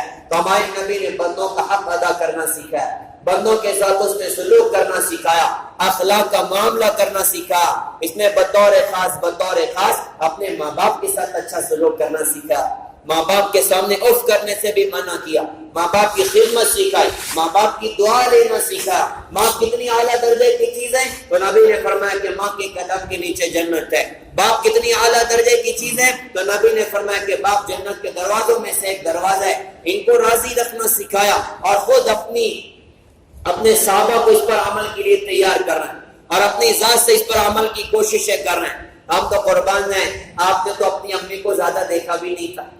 وہ تو 6 سال کی عمر تھی کہ ابوا کے مقام پہ حضرت آمنہ کا انتقال ہوا تھا، اور آپ بڑے غمگین ہوئے تھے اور بڑے دکھے ہوئے تھے. اور اس 6 سال میں جو زخم ہمارے نبی کے دل پر لگا، وہ زخم دنیا سے جانے تک تازہ رہا کہ اپنی ماں کو دنیا سے جاتے دیکھا. اور 6 سال کی آپ کی عمر ماں دنیا سے چلے گئی. ساری زندگی ہمارے نبی اپنی ماں کو یاد کرتے تھے، بلکہ ایک مرتبہ کہا تھا کہ کاش میری امی زندہ ہوتی اور میں عشاء کے نماز کے مصلی پر ہوتا، اور نماز شروع ہو چکی ہوتی، اور میں سورہ فاتحہ پڑھ رہا ہوتا، اور ادھر سے میری ماں مجھے آواز دیتی بیٹا محمد، تو میں اپنی ماں کی خاطر نماز چھوڑ دیتا اور اپنی ماں سے کہتا اما جان ارشاد فرمائیں آپ کا حکم، میں نماز پڑھ لوں گا بعد میں، پہلے آپ کی بات پورا کرتا ہوں. تو چونکہ دیکھا تو نہیں تھا اپنی ماں کو، اس لیے آج کے موقع پر جب ماں کی قبر پر گزر ہوا تھا تو کئی گھنٹے بیٹھ کے اپنی ماں کی قبر پہ سسکیاں لے کر ہمارے نبی روئے تھے، اور ہچکیوں کے ساتھ ہمارے نبی روئے تھے ماں کی قبر پر ابوا کے مقام پہ. ہم بھی 2017 میں ہمارا بھی جانا ہوا ابوا کی وادی، اور حضرت محمد صلی اللہ علیہ وسلم کی والدہ کی قبر. وہ واقعی بڑا عجیب منظر، اور چاروں طرف کالے کالے پہاڑ. تو 1400 سال پہلے تو حیرت ہو رہی تھی کہ کیا درد آیا ہوگا حضور پاک صلی اللہ علیہ وسلم پر ان وادیوں کے اندر میں، کہ 6 سال کے بچے ہیں، اور ساتھ میں ام ایمن باندھی ہے، اور ایک ہی سہارا ماں ہے جو ابوا کی وادی میں آج دنیا سے رخصت ہو رہا ہے. بڑا عجیب منظر تھا. ماں کی طبیعت خراب ہے، ماں کچھ بولنا چاہ رہی، بول نہیں پا رہی. 6 سال کا بچہ اپنی ماں کے چہرے کو دیکھ کر پریشان ہے، میری امی کو کیا ہو رہا ہے. ماں نے پوری قوت جمع کر کے 2-4 جملے کہے، کہا بیٹا محمد میں دنیا سے جا رہی ہوں، ہر ایک کو مرنا، ہر ایک کو دنیا سے جانا، لیکن ہاں ایک ایسا لعل اور ہیرا میں نے دنیا میں چھوڑا ہے کہ ایک دن آئے گا میرا بیٹا ساری کائنات کو روشن کر کے دکھائے گا. یہ آخری جملے تو جو میرے آپ کے نبی نے اپنی والدہ کے ہونٹ سے سنے، اس کے بعد ہمیشہ کے لیے وہ ہونٹ بھی خاموش ہو گیا. ہمارے نبی روئے اپنی والدہ سے لپٹ کے، اور آپ کی 6 سال کے بچے کی زبان کے جملے تھے، کہا ماں میرا تو تیرے علاوہ کوئی بھی نہیں تھا، تم مجھے چھوڑ کے کہاں چلے گئے؟ اما تو کیوں بولتی نہیں، اما تو کیوں خاموش ہے؟ قبر کس نے بنائی اللہ ہی بہتر جانے. ساتھ میں جو باندھی تھی تو وہ کہتے ہیں کہ ہم جب پہاڑی سے نیچے اترے تو میں نے چھوٹے سے بچے کو تلاش کیا کہ بچہ کہاں ہے، تو بچہ دکھا نہیں. میں واپس تھوڑا ٹیلے پر خبر بنی، میں جب اوپر چڑھی ہوں تو وہ منظر دیکھا کہ بچہ اپنی ماں کی قبر پہ اندر لیٹا ہوا ہے، چت لیٹا ہوا ہے، اور رو کے کہہ رہا ہے کہ امی تم مجھے چھوڑ کے کہاں چلے گئے. تو بانی نے زبردستی کھینچا، کہا بیٹا محمد چلو مکے چلو. کہا نہیں تمہارے ساتھ مکے نہیں چلتا، میں اپنی امی کے ساتھ ادھر ہی رہنے والا. تو کیسے انہوں نے کھینچا ہوگا، سواری پر بٹھایا ہوگا، 150 کلومیٹر باقی تھے مکہ پہنچنے کو. وہ کیسے ایک بچے نے تڑپ کے مکے تک کا سفر کیا ہوگا. کچھ 3 دن کا فرق تھا. ایک فطری انداز ہوتا ہے بچے کا. ماں ادھر کھڑی ہے, بچہ گاڑی پر بیٹھا ہوا تو روتا ہوا بچہ بار بار پلٹ پلٹ کے ادھر ہی دیکھے گا. تو دل کہتا ہے کہ آپ اٹھنی پر بیٹھے ہوئے بار بار پلٹ پلٹ کر ان وادیوں کی طرف دیکھتے ہوں گے, اور شاید خیالات کی دنیا میں یہ بات چلتی ہوگی کہ آج اس ظالم وادی میں میں نے اپنی ماں کو بھی گم کر کے رکھ دیا, میری زندگی کا آخری سہارا میری ماں میں مجھ سے چھوڑ گئے. وہ کیسے پتہ نہیں سفر کیا ہوگا مکے تک. اچھا 6 سال کا بچہ کھائے گا کب؟ جب ماں کھلائے. اور سوئے گا کب؟ جب ماں سلائے. اور جب سونے کے لیے بستر پر آئے گا تو تڑپے گا کہ کاش ماں ہوتی تو ماں لوریا گا کے مجھے سلاتی. بچے کی آنکھ کھلے گی تو ایک فطری انداز ہوتا ہے بچے کا کہ اٹھتے ہی بچہ فوراً اپنی امی کو تلاش کرتا ہے, میری امی کدھر, میری امی کدھر. تو آپ جب اٹھتے ہوں گے تو کیسے بے قراری سے ماں کو تلاش کرتے ہوں گے. اور جب ہمارے نبی دیکھتے ہوں گے مکے کی وادی کے اندر میں کہ کوئی ماں اپنے بچے کو گلے لگا رہی تو اس یتیم در یتیم بچے کے دل پر کیسا زخم پڑتا ہوگا کہ کاش میری امی ہوتی تو میں بھی اپنی ماں کے سینے لگتا تھا. اور جب دیکھتے ہوں گے کہ کوئی ماں اپنے بچے کو لقمہ بنا کے اس کے منہ کے اندر میں رکھ رہی, وہ کیسے 6 سال کا بچہ تڑپ کر مچلتا ہوگا اور تڑپتا ہوگا کہ کاش میری امی ہوتی تو مجھے بھی لقمہ بنا کے میرے منہ کے اندر میں رکھ دیتی. آپ دیکھتے ہوں گے کوئی ماں اپنے بچے کو نہلا رہی, دھلا رہی, کپڑے پہنا رہی تو کیسے آپ تڑپتے ہوں گے کاش میری امی ہوتی تو وہ بھی مجھے نہلاتی, دھلاتی اور اپنے گلے سے لگاتی. لیکن ہائے میری تو ماں ہی. اچھا کسی کی ماں کا انتقال ہوتا ہے تو قبر قریب میں بنی ہوئی قبرستان ہے, بندے کو دل بھاری ہوتا ہے تو ماں کی قبر پہ جا کے بچہ 2-4 آنسو بہاتا ہے, دل میں ٹھنڈک آ جاتی ہے. ہم تو قربان جائیں, ماں کی قبر اگر مکے میں ہوتی تو میرے نبی جا کر ماں کی قبر پہ 2-4 آنسو گرا کے تسلی کرتے. لیکن قبر 150 کلومیٹر دور ابوا کی وادی میں ہے. ساری زندگی میں تقریباً 50 سال گزرے اپنی ماں کی قبر پہ جا بھی نہ سکے.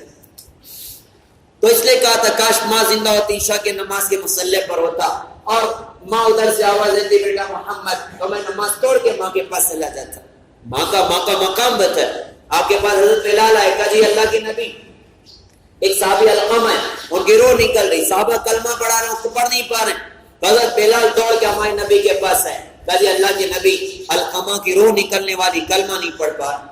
تو آپ دوڑ کے گئے, آپ نے جا کے حضرت علقمہ صحابی رسول سے بات کی تو بات برابر کر رہے ہیں, کلمہ نہیں پڑھ رہے. تو ہمارے نبی نے پوچھا بھائی کہ ماں باپ زندہ ہے؟ تو کسی نے کہا جی ماں زندہ ہے. آپ نے پوچھا راضی ہے کہ ناراض ہے؟ کہا جی ماں ناراض ہے. آپ نے فرمایا ان کی امی کو بلاؤ. جب ان کی امی کو بلایا گیا تو ہمارے نبی نے ان کی والدہ سے پوچھا کہ تمہیں اپنے بیٹے علقمہ سے کیا شکایت؟ تو انہوں نے کہا جی اس کے دین کی کوئی شکایت نہیں ہے, اس کی زبان کی شکایت ہے, یہ زبان کا بہت سخت ہے, بات کرتا ہے میرا دل چیر کے رکھ دیتا ہے. تو آپ نے فرمایا کہ اماں جان تم معاف کر دو اسے. انہوں نے کہا جی میں نہیں معاف کر سکتی, اس نے مجھے بہت ستایا. تو آپ نے دیکھا جب معاف کرنے تیار نہیں تو آپ نے حضرت بلال سے فرمایا بلال جاؤ لکڑیاں لے کر آؤ, ابھی لکڑیوں کے ساتھ علقمہ کو جلا دیتے ہیں. تو انہوں نے کہا جی آپ میرے بیٹے کو جلاؤ گے آگ میں؟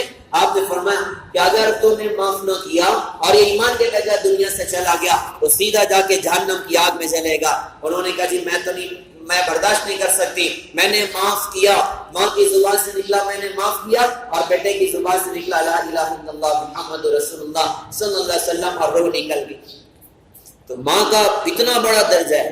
ماں کا نافرمان صحابی رسول بھی ہو تو ایمان کی مشکل بہت ہوتی ہے. پیارے بھائیو ہم کس کھیت کی مولی ہیں.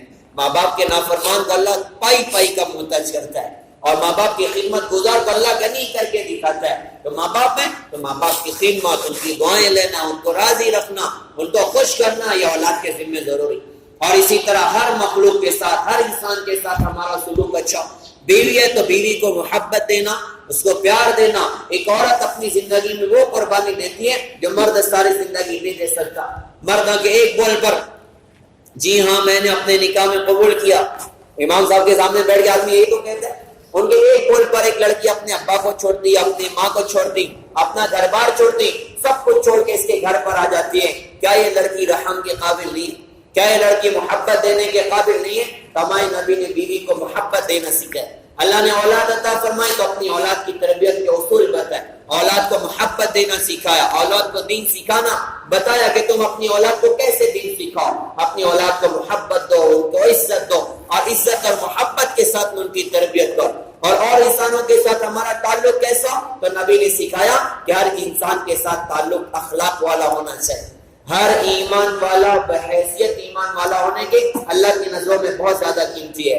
ارے بیت اللہ سے زیادہ قیمتی ایک ایک ایمان والا. ہمارے نبی نے ایک ایک ایمان والے کو عزت دینا سیکھا, بلکہ بطور انسان ایک انسان اللہ کی نظروں میں قیمتی ہے, اس کو قیمت دینا سکھایا. ہمارے نبی نے اپنی امت کو اچھے اخلاق سکھائے, اور اخلاق کتنی بڑی درجے کی صفت ہے اور کتنی خوبصورت صفت ہے. تو ہمارے نبی کے اخلاق دیکھیے کہ اپنے غیروں کے ساتھ ہمارے نبی کے اخلاق کیسے تھے, اوروں کے ساتھ ہمارے نبی کا معاملہ کیسا تھا. ہمارے نبی کے اخلاق وہ اخلاق تھے. مکہ فتح ہوا, ہمارے نبی فاتحانہ مکے کے اندر میں داخل ہوئے.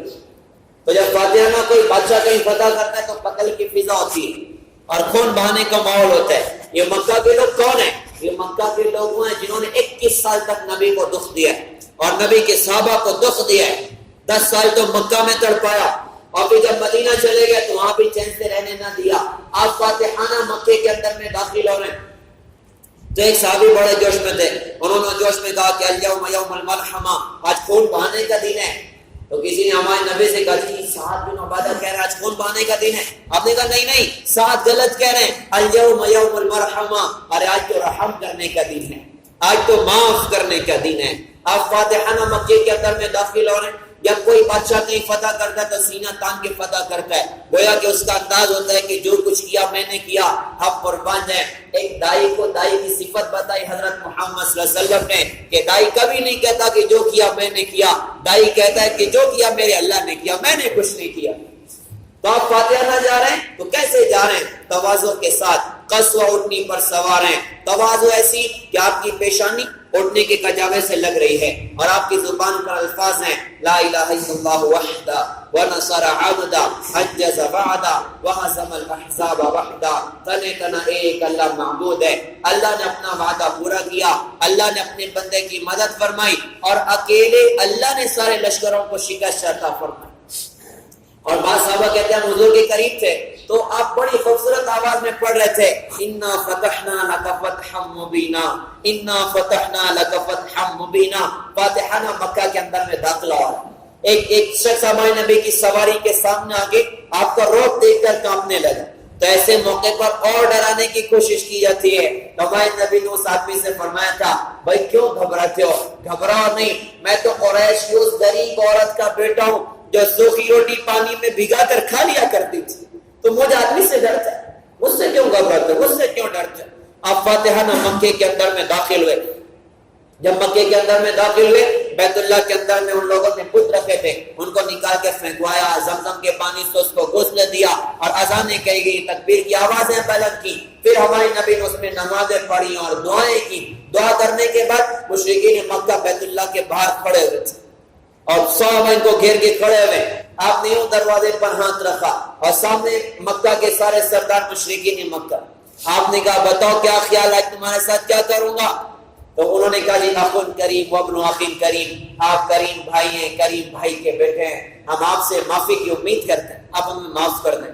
یہ کون لوگ ہیں؟ یہ کون لوگ ہیں؟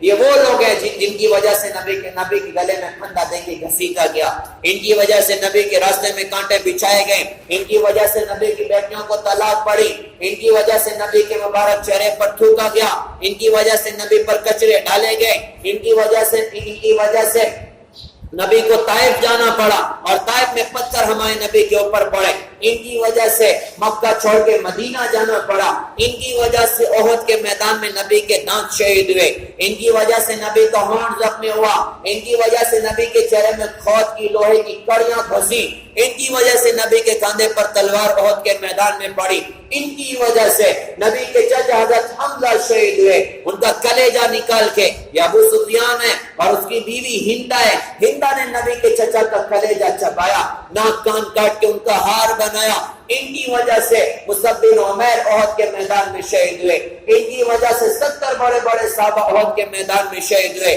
اور یہ وہ تھے جن کی وجہ سے نبی کی بیٹی زینب شہید ہوئی. ہماری نبی ہجرت کر کے مدینہ جا چکے تھے, زینب مکہ میں تھی, وہ بھی ہجرت کر کے جب مدینہ کے لیے نکلنے لگی تو یہی ابو سفیان ہے اور ابو سفیان کے ساتھی ہے جنہوں نے نبی کی بیٹی کو روکا تھا. اور روکنے کے لیے کیا کیا؟ ایک نیزہ پھینک کے مارا نبی کی بیٹی کو. ہمارے نبی کی بیٹی زینب اونٹنی پر سوار ہے, امید سے پیٹ میں بچہ ہے، نیزہ لگا، اوٹنی سے نیچے گری ہیں، پیٹ کا بچہ ضائع ہوا۔ 8 سال تک وہ زخم ہمارے نبی کی بیٹی پر تھا۔ 8 سال تک مدینہ میں ہمارے نبی کی آنکھ کے سامنے تڑپ تڑپ کے زینب رخصت ہوئی دنیا سے۔ ہمارے نبی نے اپنے ہاتھ سے اپنی بیٹی کو قبر میں اتارا تھا، اور اتارتے وقت آپ کی زبان پر الفاظ تھے اور آنکھوں میں آنسو تھے، اور آپ کہہ رہے تھے زینب میری وہ بیٹی ہے جو میری محبت میں ستائی گئی۔ تو ابو سفیان سامنے کھڑا ہوا ہے۔ یہ وہ لوگ ہیں جنہوں نے خندق کے موقع پر 10,000 مشرکین کو جمع کیا تھا مدینہ کو ختم کرنے کے لیے اور اللہ کے رسول کو ختم کرنے کے لیے۔ تو آج تو موقع تھا کہ ہمارے نبی صحابہ سے کہتے ہیں اٹھا تلوار ان کی گردنیں مار دو، لیکن ہاں وہ نبی اخلاق والے نبی ہیں، وہ نبی معاف کرنے والے نبی ہیں، وہ نبیوں میں رحمت لقب پانے والا، مرادیں غریبوں کی برلانے والا، مصیبت میں اپنوں نہیں مصیبت میں غیروں کے کام آنے والا، وہ اپنے پرائے کا غم کھانے والا، فقیروں کا ملجا ضعیفوں کا ماوا، یتیموں کا والی غلاموں کا مولا، خطا کار سے درگزر کرنے والا، بد اندیش کے دل میں گھر کرنے والا، مفاسد کا زیر و زبر کرنے والا، قبائل کو شیر و شکر کرنے والا، اتر کر ہیرا سے سوئے قوم آیا اور ایک نسخہ کیمیا ساتھ لایا کہ بتاؤ کیا کروں گا تمہارے ساتھ؟ کہ جی آپ سے تو معافی کی امید کرتے ہیں۔ آپ نے فرمایا آج میں تمہارے ساتھ وہ معاملہ کروں گا جو میرے بھائی یوسف علیہ السلام نے اپنے بھائیوں کے ساتھ میں کیا تھا، لا تثریب علیکم اليوم اذهبوا وانتم طلقاء، ارے تم پر کوئی پکڑ نہیں، جاؤ میں نے تم سب کو آزاد کیا، جو میں نے تم سب کو معاف کیا۔ مشرکین نے چاند کے 2 ٹکڑے ہوتے دیکھے تھے، بہت سارے کٹر پکے دل کے تھے، کلمہ نہیں پڑا تھا، لیکن آج نبی کے اخلاق کو دیکھ کر اکثر مشرکین کلمہ پڑ گئے کہ ایسے اعلیٰ اخلاق تو نبی کے ہی ہو سکتے ہیں، ایسے اعلیٰ اخلاق تو نبی کے ہی ہو سکتے ہیں۔ اچھا ہندا ابھی بھی بڑی عجیب، ہندا بڑی کٹر تھی، ابھی بھی کلمہ نہیں پڑا، اپنے گھر میں گھسی اور گھر کے اندر سے دروازہ بند کر لیا، اور ہندا اپنی کارگزاری سناتی ہیں مجھے پکا یقین تھا کہ آج مکہ میں قتل ہوگا، آج خون کی ندیاں بہیں گی مکہ میں، اور عورتوں کی عزتیں نیلام کی جائیں گی مکہ کی وادی کے اندر میں، اور آج یہ اپنا بدلہ ہم سے لیں گے۔ تو کہتے ہیں میں اپنے گھر کا دروازہ بند کر کے گھر میں بیٹھ گئی، پورا دن گزرا، کہیں سے رونے دھونے کی آواز نہیں، آدھی رات گزر گئی، کہیں رونے دھونے کی آواز نہیں۔ ہندا کہتی میں حیران پریشان کہ کچھ تو آواز نہیں، اگر قتل ہوتا اور عزتیں نیلام ہوتی تو رونے دھونے کی آواز آتی اور خون بہتے، کیا ماجرا ہے؟ کہتے میں نے چھپ کے سے اپنا دروازہ کھولا، دروازہ کھول کے میں نے اپنی گلی کو جھانکا تو پوری گلی میں بالکل سکون ہے اور سارے لوگ چین کی نیند اپنے گھروں کے اندر میں سو رہے ہیں۔ میں حیران نہیں، ادھر کچھ ہوئے، ہو سکتا دوسرے محلے میں گڑبڑ ہو، میں چپ کے دوسرے محلے میں پہنچی، سارے لوگ چین کی نہیں سو رہے ہیں۔ میں حیران کہ اتنا بڑا جو قافلہ آیا گیا کہاں؟ تو میں تلاش کرتے کرتے جب بیت اللہ کے اندر میں داخل ہوئی تو کیا دیکھا کہ صحابہ کا سارا مجمع ہے، اور سارا صحابہ کا مجمع، اور کوئی رو رہا ہے اور کوئی نماز پڑھ رہا ہے، کوئی بیت اللہ کا طواف کر رہا ہے، اور کوئی بیت اللہ کے پاس میں دیوانے پکڑ کے کہہ رہا ہے اللہم اہد قریش وانہم لا یعلمون، کہ اللہ تو قریش کو ہدایت دے دے، یہ نہیں جانتے کہ ہدایت کیا چیز ہے۔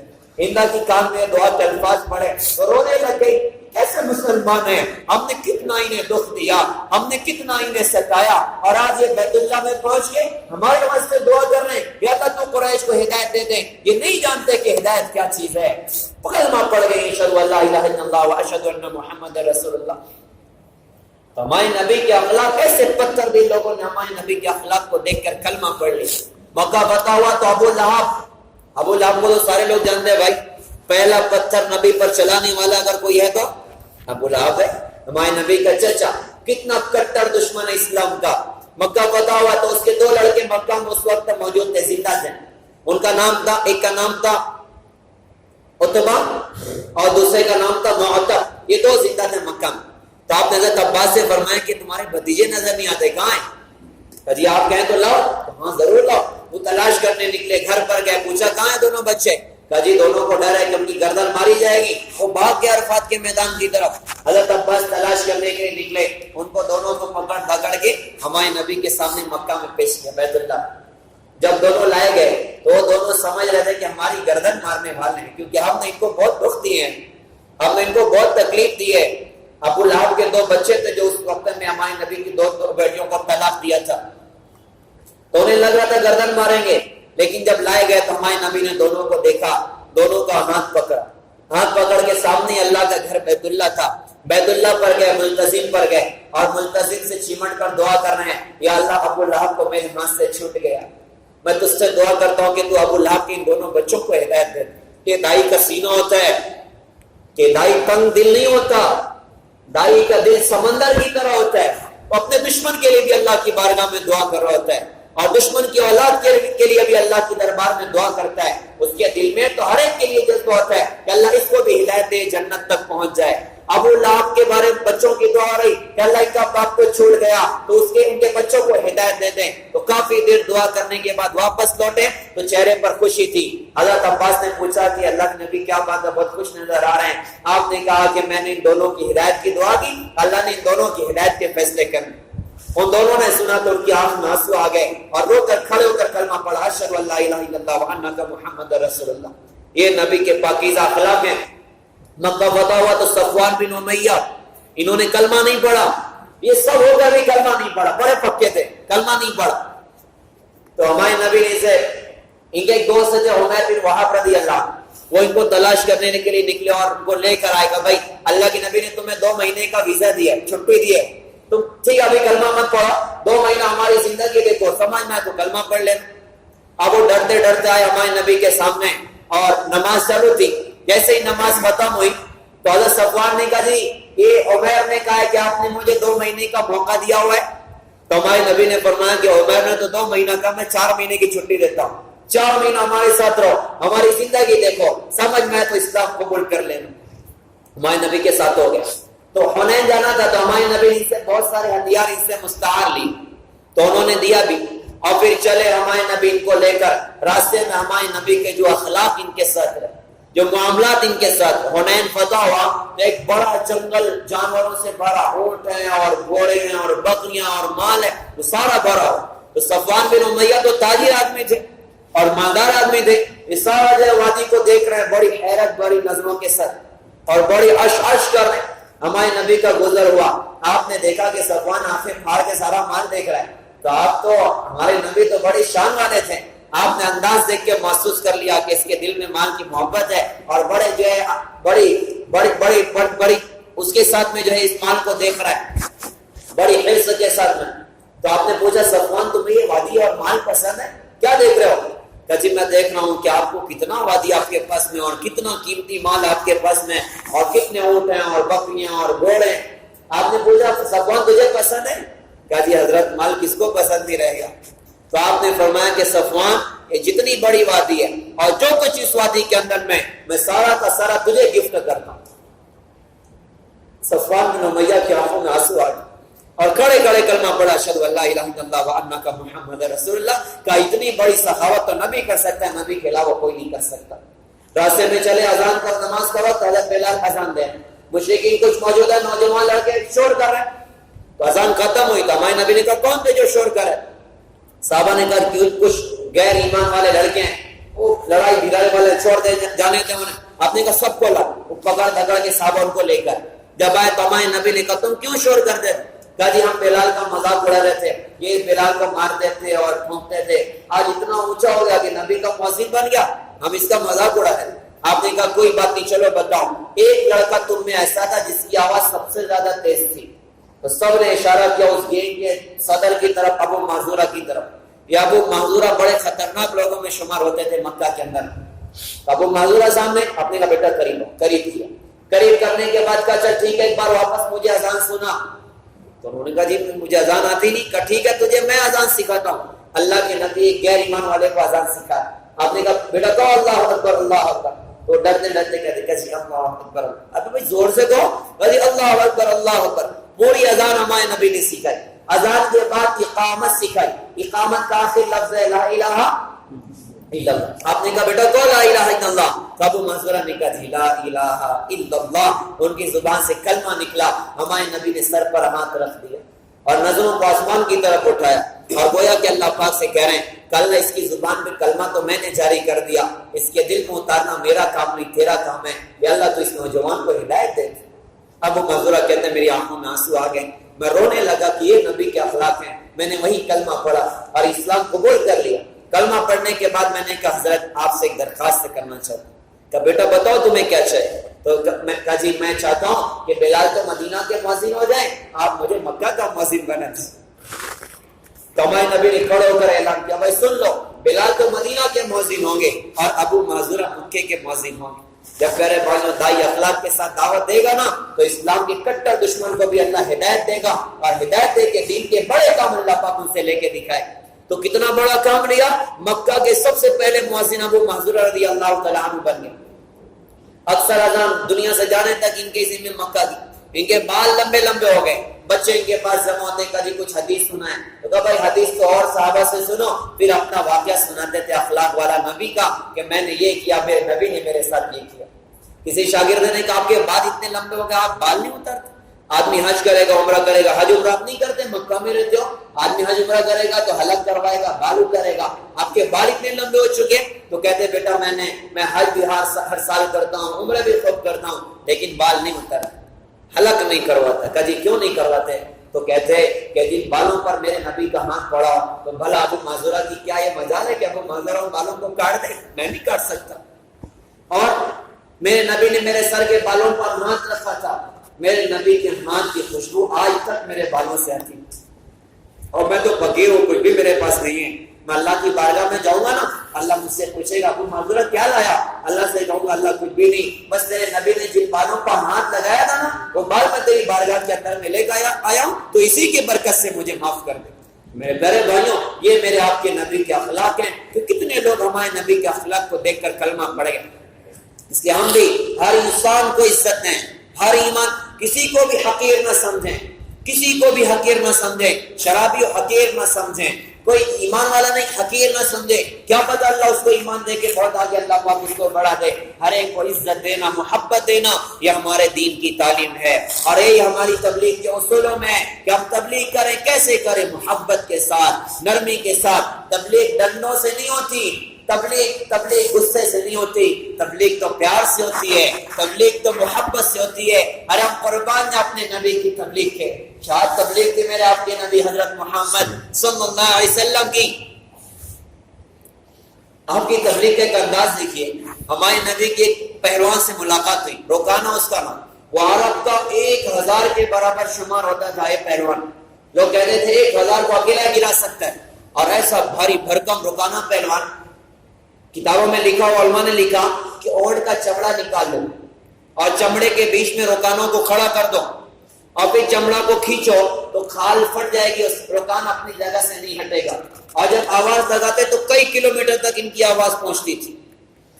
ہمارے نبی سے ملاقات ہوئی تو ہمارے نبی نے کہا روکانا کیوں زندگی برباد کرتے ہو، اسلام قبول کر لو۔ تو انہوں نے کہا جی میں تو پہلوان آدمی ہوں، مجھے کچھ سمجھتا نہیں، بس کشتی سمجھتی ہے، آپ مجھ سے کشتی لڑو، اگر آپ نے مجھے گرا دیا تو تمہارا کلمہ پڑھ لوں گا، اور نہیں گرایا تو نہیں پڑھوں گا۔ آپ نے کہا ٹھیک ہے آ جاؤ، بسم اللہ، اور آستین چڑھایا ہمارے نبی، اور تیش میں آگر رکھانا پہلوان، اور پھر وہ داؤ پیچ ہوئے، ہمارے نبی نے ایک دم اطمینان سے پکڑا اور یوں پورا اوپر اٹھا کر زمین پر آہستہ سے ڈال دیا۔ وہ زمین پر ڈالا تو روحانہ آنکھیں پھاڑ کے ہمارے نبی کو دیکھا، یار یہ کیا، مجھے اٹھایا اور اطمینان سے زمین پر ڈالا، ہو ہی نہیں سکتا۔ بھائی نہیں، یہ دوبارہ کشتی لڑو، واپس آؤ۔ بھائی ٹھیک ہے پھر آ جاؤ، بسم اللہ۔ اور پھر کشتی چلی تو پھر ہمارے نبی نے اطمینان سے پکڑا، اوپر اٹھایا، اطمینان سے زمین پر ڈالا۔ روکانا نے کہا میں آپ سے حال جاؤں نہیں ہو سکتا، تیسری مرتبہ ہے، بھائی ٹھیک ہے تیسری بار آ جاؤ، اور پھر وہ بسم اللہ اور دو پیچ ہوئے، آپ نے اٹھایا اور یوں دھیرے سے زمین پر ڈال دیا۔ روکانا نے کہا کہ میں جان چکا ہوں، مجھے آپ نہیں گرا رہے، کوئی اور ہی گرا رہے ہیں۔ ہمارے نبی نے کہا اسی طاقت کی طرف تجھے دعوت دیتا ہوں، اسی اللہ کی طرف تجھے دعوت دیتا ہوں۔ کھڑے کلمہ پڑھا، اشہد ان لا الہ الا اللہ وانک محمد رسول اللہ۔ آپ کی تبلیغ ہے۔ ایک صحابی آگے کہتے ہیں کہ جی مجھے زنا کی اجازت دو۔ ہم جیسے تبلیغ ہوتے تو ڈنڈا ہی پڑتا تھا، تو آپ نے ان کو بٹھایا کہ بیٹا تم چاہتے ہو کوئی تمہاری ماں سے زنا کرے؟ جی میں نہیں چاہتا۔ تم چاہتے ہو کوئی تمہاری بہن سے کرے؟ جی میں نہیں چاہتا۔ تم چاہتے ہو کوئی تمہاری خالہ سے کرے؟ جی میں نہیں پسند کرتا، کوئی پھوپھی سے اور فنا سے بیٹی سے، جی میں نہیں پسند کرتا۔ آپ نے کہا پھر اور لوگ کیسے پسند کر لیں؟ پھر آپ نے ان کے سینے پر ہاتھ رکھا، یا اللہ تو اس کے دل کو پاک کر، اس کی شرم و گاہ کو محفوظ کر۔ یہ محبت کا انداز تھا تبلیغ کا، حضور پاک صلی اللہ علیہ وسلم کا۔ تبلیغ کیسے ہو کہ اخلاق کے ساتھ، زندگی کیسے ہو کہ اخلاق کے ساتھ ہو۔ آئے اب دیکھے نہ جائیں، صفات دیکھی جائیں، خوبیاں دیکھی جائیں، کمالات دیکھے جائیں. ارے ہمارے نبی نے تو وہ تبلیغ کی ہے, ہمارے نبی نے تو وہ دین سکھایا جس میں منافق کا بھی ایپ چھپانا سکھایا میرے آپ کے نبی حضرت محمد صلی اللہ علیہ وسلم نے. ہمارے نبی کے پاس ایک منافق ہے, ان کا نام حرملہ ابن زید ہے, منافق تھے, ہمارے نبی کے پاس ہے اور آ کر بیٹھ گیا ہمارے نبی کے سامنے اور بیٹھ کر کہا جی حضرت کلمہ زبان پر ہے اور یہاں نفاق بھرا ہوا ہے, میں تنگ آ گیا ہوں اپنے نفاق سے, میں سچا مسلمان بننا چاہتا ہوں, آپ میری دعا کریں اللہ مجھے سچا مسلمان بنا. تو آپ نے ان کی زبان کو پکڑا اور دعا کی کہ اللہ تو اس کی زبان کو سچا کر دے اور اس کے دل میں میری محبت کو اتار دیں. ان کی طلب, ہمارے نبی کی دعا, ایمان اندر اتر گیا. جب ایمان اتر گیا تو پکے صحابی بن گئے. ہمارے نبی سے کہنے لگے کہ جی حضرت میں اپنے علاقے کے منافقوں کا سردار رہ چکا ہوں, آپ کہو تو سب کے نام آپ کو بتا دیتا ہوں کون کون ہے آنے جانے والوں میں. میں اللہ کی قسم کھا کے کہتا ہوں کہ حضرت محمد صلی اللہ علیہ وسلم کو پتا تھا کہ میرے پاس آنے جانے والوں میں کون کون منافق ہے, لیکن ہمارے نبی نے ان سے فرمایا تھا نہیں ہمیں کسی کے نام نہ بتاؤ, ہمارے پاس تو جو آئے گا نا استغفار کی دعا کے لیے ہم اس کے لیے بھی ایسے استغفار کریں گے جیسے تیرے لیے میں نے اللہ کی بارگاہ میں استغفار کیا اور دعا کی. تو منافق کے آپ کو چھپانا سکھایا حضرت محمد صلی اللہ علیہ وسلم نے. تو پیارے بھائیوں, یہ ہماری اپنی تبلیغ کی محنت, یہ اپنے آپ کو دیندار بنانے کی محنت ہے, اخلاق والا بنانے کی محنت ہے. ہم نرم بنے, اخلاق والے بنے, محبت والے بنے, پیار والے بنے, ایک ایک کو عزت دینے والے بنے, ایک ایک سے محبت کرنے والے بنے, اپنے دل کو بغض سے پاک کریں, حسد جلن سے پاک کریں, عداوت اور نفرتوں سے پاک کریں. سینہ اللہ پاک نے دیا بے کینہ ہونا چاہیے. کہتے ہیں انسان سے انسان کو کینہ نہیں اچھا, اور جس سینے میں کینہ ہو وہ سینہ نہیں اچھا. اللہ کو پاک دل پسند ہے, اللہ کو صاف دل پسند ہے, اور صاف دل ہونا آدمی کے جنتی ہونے کی نشانی ہے. اور صاف دل کیسے ہوگا کہ آدمی اوروں کی صفات دیکھے, عیب نہ دیکھے. اللہ کے رسول نے ہمیں صفات دیکھنا سکھایا. یاد رکھنے کی بات ہے میرے بھائیوں کہ صفات دیکھنے والی آنکھیں کتوں میں صفات دیکھ لیتے ہیں, اور عیب دیکھنے والی آنکھیں ولیوں میں بھی عیب دیکھ لیتی ہیں. تو عیب دیکھنا کمال نہیں ہے, صفات کا دیکھنا کمال ہے. حسن بصری رحمۃ اللہ علیہ یہ ان لوگوں میں جن کی نظریں صفات دیکھنے والی تھی. تو یہ کہتے ہیں کہ کتے میں 10 صفات ایسی ہیں کہ ایک بھی انسان میں آ جائے گی تو انسان اپنے وقت کا ولی بن جائے گا, ایک بھی آ جائے تو. اور 10 ہے کتے کے اندر میں. کیا کیا صفات ہیں؟ تو کہا کہ کتا اپنا گھر نہیں بناتا, کتا رات کو اکثر جاگتا ہے, اکثر جاگتا ہے, اکثر بھوکا ہوتا ہے, اپنے مالک کا وفادار ہوتا ہے.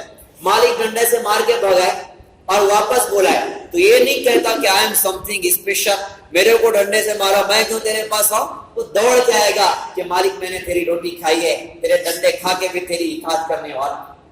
مالک گھر میں بیٹھ کے کھانا کھا رہا ہوں تو کتا طاقت کے باوجود مالک سے نہیں چھینتا. بعض کتے ایسے مضبوط ہوتے کہ آدمی کو پھاڑ دیں لیکن دور بیٹھے گا کہ مالک بیٹھ کے کھانا کھا رہا. اکثر چپل کی جگہ پہ بیٹھتا ہے, چھوٹی جگہ بیٹھنے پر راضی ہو جاتا ہے.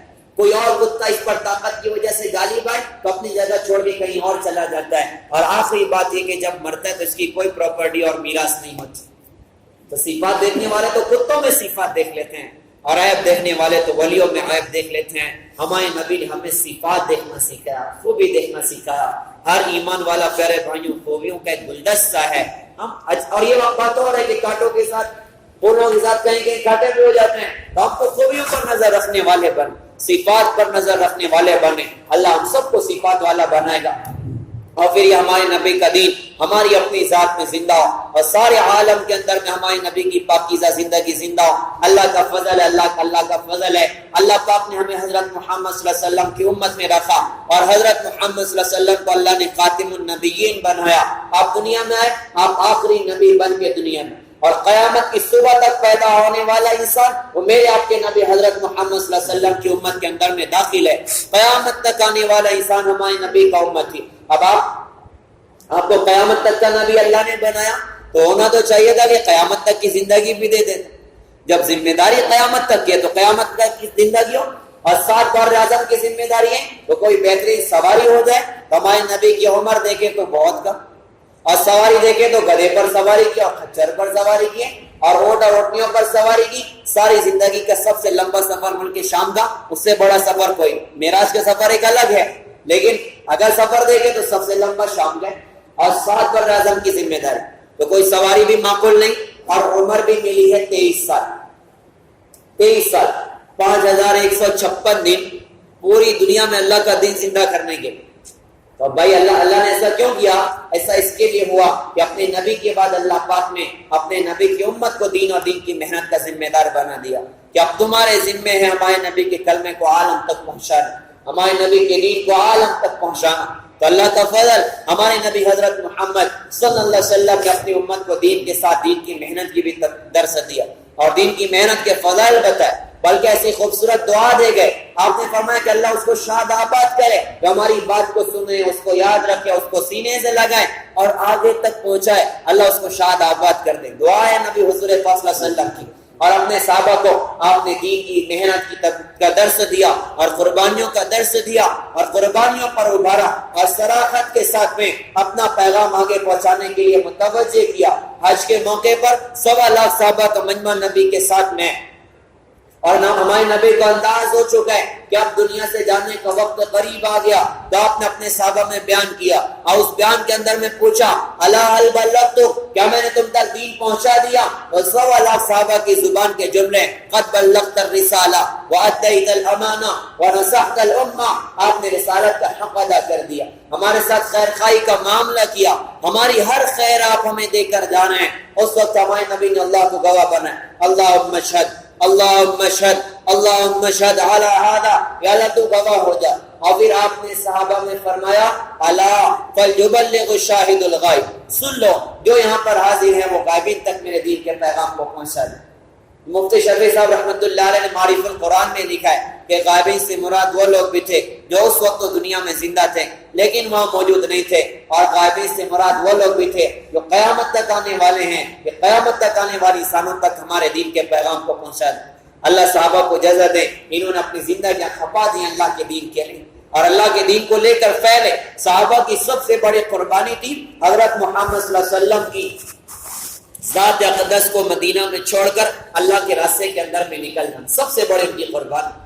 ارے صحابہ کی تو وہ عشق اور محبت تھی حضور پاک صلی اللہ علیہ وسلم سے۔ صحابہ کہتے ہیں ہمیں عشاء کی نماز کے بعد اپنے نبی کی یاد آتی تھی تو ہمیں لگتا تھا کہ اگر ابھی نبی کو جا کر نہیں دیکھیں گے تو جان نکل جائے گی۔ ایسا عشق کون کر سکتا ہے؟ لیکن اللہ کے نبی کے مقصد کو سمجھا تھا تو ہمارے نبی کے دین کو لے کر دنیا کے اندر میں چلے۔ بلکہ ہمارے نبی نے ایک صحابی کو حضرت سعد ابن معاذ رضی اللہ عنہ کو جب مدینہ سے روانہ کیا یمن کے لیے، حضرت معاذ بن جبل رضی اللہ عنہ اس امت کے بڑے مفتی، ان کو روانہ کیا تو سواری پر ہیں، ہمارے نبی ان کے ساتھ میں پیدل چل اور نصیحتیں کر رہے ہیں، دیکھو یہ کرنا، دیکھو یہ کرنا، دیکھو یہ کرنا۔ اور باتوں باتوں میں بالکل جب چھوڑنے کا وقت ہوا تو ہمارے نبی نے کہا کہ معاذ اب تم جب واپس لوٹ کے مدینہ آؤ گے نا تو مجھے مدینہ میں مل پاؤ۔ کیا گزری ہوگی حضرت معاذ کے دل پر، رونے لگے۔ لیکن ہمارے نبی نے اپنا چہرہ پھیر لیا کہ نہیں، دین کا پیغام لے کے جا رہا ہوں، تمہیں جانا ہے۔ انہوں نے یہ نہیں کہا حضور تو ادھر ہی رہ جاتا ہوں۔ مقصد حیات سامنے تھا، مقصد سامنے تھا کہ اللہ کے نبی کی کلمے کو آگے پہنچانا ہمارے ذمہ ہے۔ تو چلے گئے اور واقعی ایسا ہوا کہ جب لوٹ کے آیا تو نبی میں سے کہ نبی کی قبر اثر ملی۔ صحابہ کے لیے بڑا مشکل تھا، لیکن اکثر صاحب امام مالک رحمۃ اللہ علیہ کی تحقیق ہے کہ 10 سے 12 ہزار صحابہ مکہ مدینہ اس کے اطراف میں، 1.25 لاکھ سے زیادہ صحابہ کہاں چلے گئے کہ دنیا کے اندر میں پھرے، کبھی عرش پر، کبھی فرش پر، کبھی در بدر، کبھی ان کے گھر، کبھی عاشقی تیرا شکریہ، میں کہاں کہاں سے گزر گیا، ساری دنیا میں پھرے صحابہ اللہ کے پیغام کو لے کر، اللہ کے دین کو لے کر۔ جوانوں نے جوانیاں قربان کر دی اور بوڑھوں نے بڑھاپے کے باوجود کھپا دیا، عورتوں نے اپنے بچوں کو اللہ کے دین کی نسبتوں پر تیار کیا کہ اللہ کا کلمہ دنیا کے اندر میں لے کر پھرنے والے بنے اور اللہ کے دین کو دنیا میں زندہ کریں۔ حضرت عباس، ان کی بیوی، ان کا نام ام فضل، ان کے 10 بچے ہیں۔ 10 بچوں میں سے ایک بھی بیٹے کا انتقال ماں باپ کی آنکھ کے سامنے نہیں ہوا۔ 10 کی قبر دنیا کے الگ الگ ملکوں کے اندر میں بنی ہے۔ عبداللہ ابن عباس وہ طائف کے اندر ان کی قبر آج بھی موجود ہے، وہ طائف کے اندر میں، فضل ابن عباس کہیں اور عبد الرحمن ابن عباس سمرقند میں، اور معاویہ ابن عباس تیونس میں، فضل ابن عباس سمرقند میں، الگ الگ ملکوں میں ان کی قبر دنیا کے اندر میں بنی۔ پیدا کہیں ہوئے، دفن کہیں ہوئے، سارے صحابہ کی زندگیاں اٹھائیں۔ مقصد حیات نظروں کے سامنے تھا کہ دین پر چلنا بھی ہے اور اللہ کے دین کو عالم میں زندہ کرنا بھی ہے، تو اپنی زندگیوں کے پیارے بھائیوں انہوں نے کھپا دیا۔ اور دنیا سے گئے تو اپنے پیچھے ایک بڑی خوبصورت قربانی والی جماعت تیار کر کے گئے، تابعین کی جماعت، جنہوں نے صحابہ کے بعد اللہ کے دین کو آگے پہنچایا، اور پھر ایک 1400 سال کا ایک بڑا خوبصورت سلسلہ چلا، اللہ کا دین ہمارے چاندوڑ اور مالیگاؤں اور ہمارے علاقوں تک پہنچا۔ تو ایک پلین اور ٹرین سے نہیں آیا، بلکہ اس کے پیچھے بڑی قربانیاں لگی، پتہ نہیں کتنی بیویاں بیوہ ہوئی، پتہ نہیں کتنے بچے یتیم ہوئے، نہ جانے کتنے سواگ اجڑے، نہ جانے کتنے گھروں کے چولہے بجھے، تب جا کے اللہ کا دین کرے بھائی ہمارے علاقوں تک پہنچا ہے۔ صحابہ نے اپنے جذبات کو قربان کر دیا، اپنے ارمانوں کا گلا گھونٹ دیا۔ ایک صحابی ہمارے نبی کے پاس ہے کہ اللہ کے رسول کیا میرا کالا پر مجھے جنت میں نہیں جانے دے گا؟ ان کا نام سعد اسود، ان کا نام رضی اللہ عنہ، وہ رنگ کالے تھے۔ کہ جی میں جنت میں نہیں جا سکتا؟ بھائی کیوں نہیں، تم تو جاؤ گے جنت میں۔ کہ جی مجھ سے کوئی شادی نہیں کرتا ہے میرے کالے پن کی وجہ سے۔ تو آپ نے کہا کہ جاؤ وہ فلاں جگہ جاؤ، وہ فلاں صحابی ہے، ان سے کہنا کہ اپنی بیٹی کا نکاح میرے ساتھ کرو، اللہ کے نبی نے مجھے بھیجا۔ اور جن کے پاس بھیجا تھا عمر بن وہب رضی اللہ عنہ، ان کی بیٹی مدینہ کی سب سے خوبصورت بیٹی لڑکی تھی، سب سے خوبصورت اور پڑھی لکھی لڑکی تھی۔ اور یہ انگے کالے، وہ بڑے خوشی اور دوڑتے وہ صحابی کے گھر گئے، دروازہ کھٹکھٹایا، صحابی رسول نے دروازہ کھولا تو کہا جی اللہ کے رسول نے آپ کو سلام بھیجا ہے۔ اندر جو عورتیں وہ بھی سن رہی، ماں بھی سن رہی، بیٹی بھی سن رہی، اللہ کے رسول نے آپ کو سلام بھیجا ہے اور یہ کہا ہے کہ آپ کی بیٹی کا نکاح میرے ساتھ کر دو۔ تو انہوں نے سلام سنا تو خوش ہو گئے، دوسری بات سنے تو اوپر سے نیچے دیکھ رہے ہیں یار کہاں میری بیٹی اور کہاں یہ، حیران ہو گیا کہ یار کیا بولیں، بیوی سے جاگے گا تو بیوی نے کہا نہیں نہیں بالکل نہیں چلے گا، میری اور جیسی بچی ایسے کیسے ہم نکاح میں دے دیں۔ تو بچی سن رہی تھی، انہوں نے ان سے عذر کیا، وہ صحابی رسول بڑے ٹینشن میں، کہا یار حضور نے بھیجا وہاں بھی واپس ہو رہا ہوں، وہ واپس ہوئے اور اندر بچی نے ساری بات سن لی۔ ابا جان کیا کر رہے ہو، اللہ کے رسول کے حکم کو ٹھکرایا، اللہ کے نبی اگر اللہ ناراض ہو، ابا جان اگر اللہ کے نبی ناراض ہو گئے تو ہم تو ہلاک ہو جائیں گے، ہم تو برباد ہو جائیں گے۔